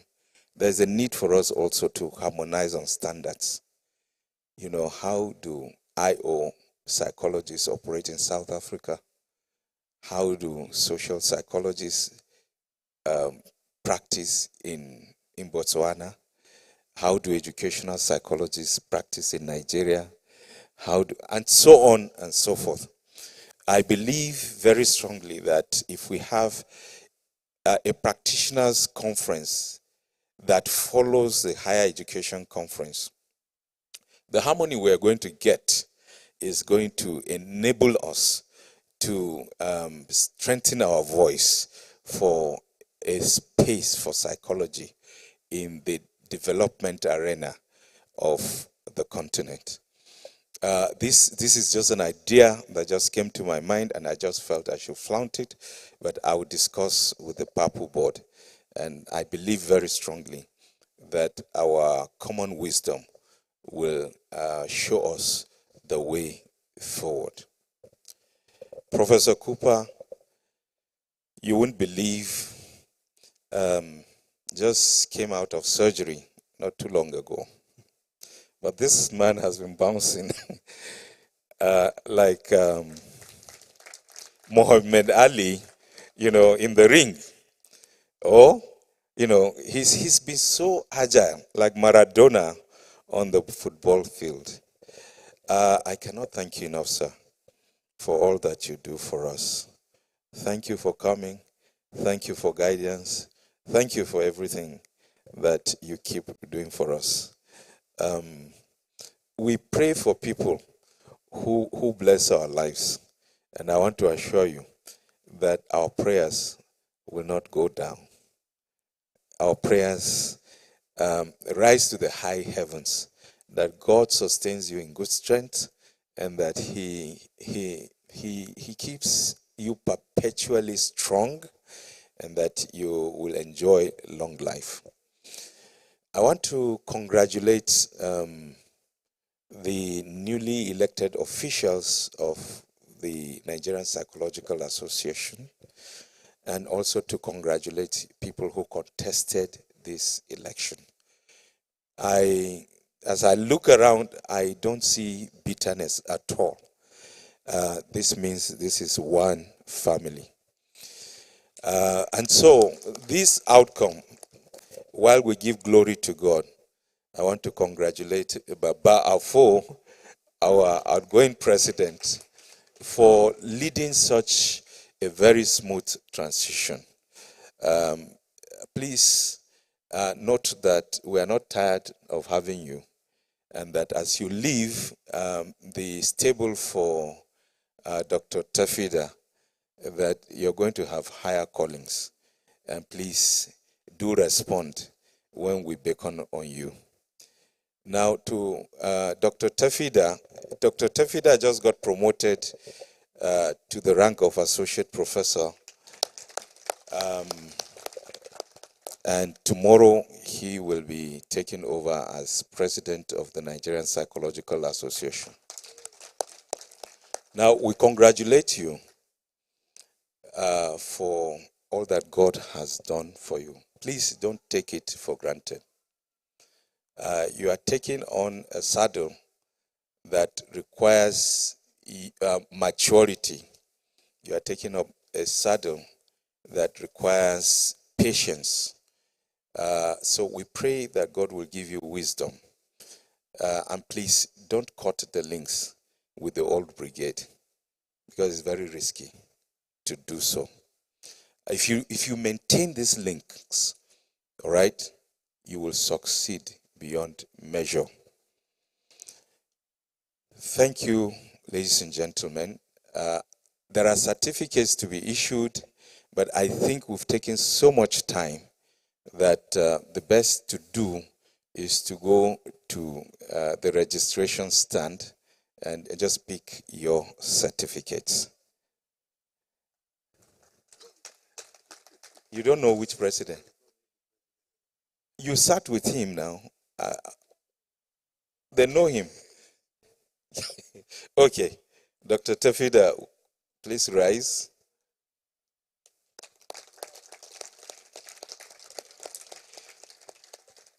Now, it's very difficult to say goodbye. I don't want to say goodbye, but I have to. So thank you, and God bless.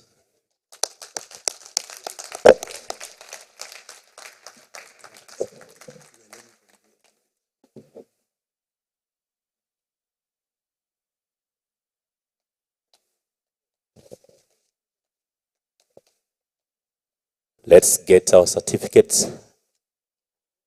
Then let's get ready for the cocktail. Shall we all rise as we're having a big round of applause for what has been done? Please, come on. Shall we all rise? Shall we all rise? Shall we all rise? Let me hear a big round of applause. Thank you. By God's grace, let's meet again. I don't know where, Professor Andrew Zamani, I don't know where next year we're going to hold this meeting. Whether it's Tanzania, you're most welcome. See you 2026. God bless you.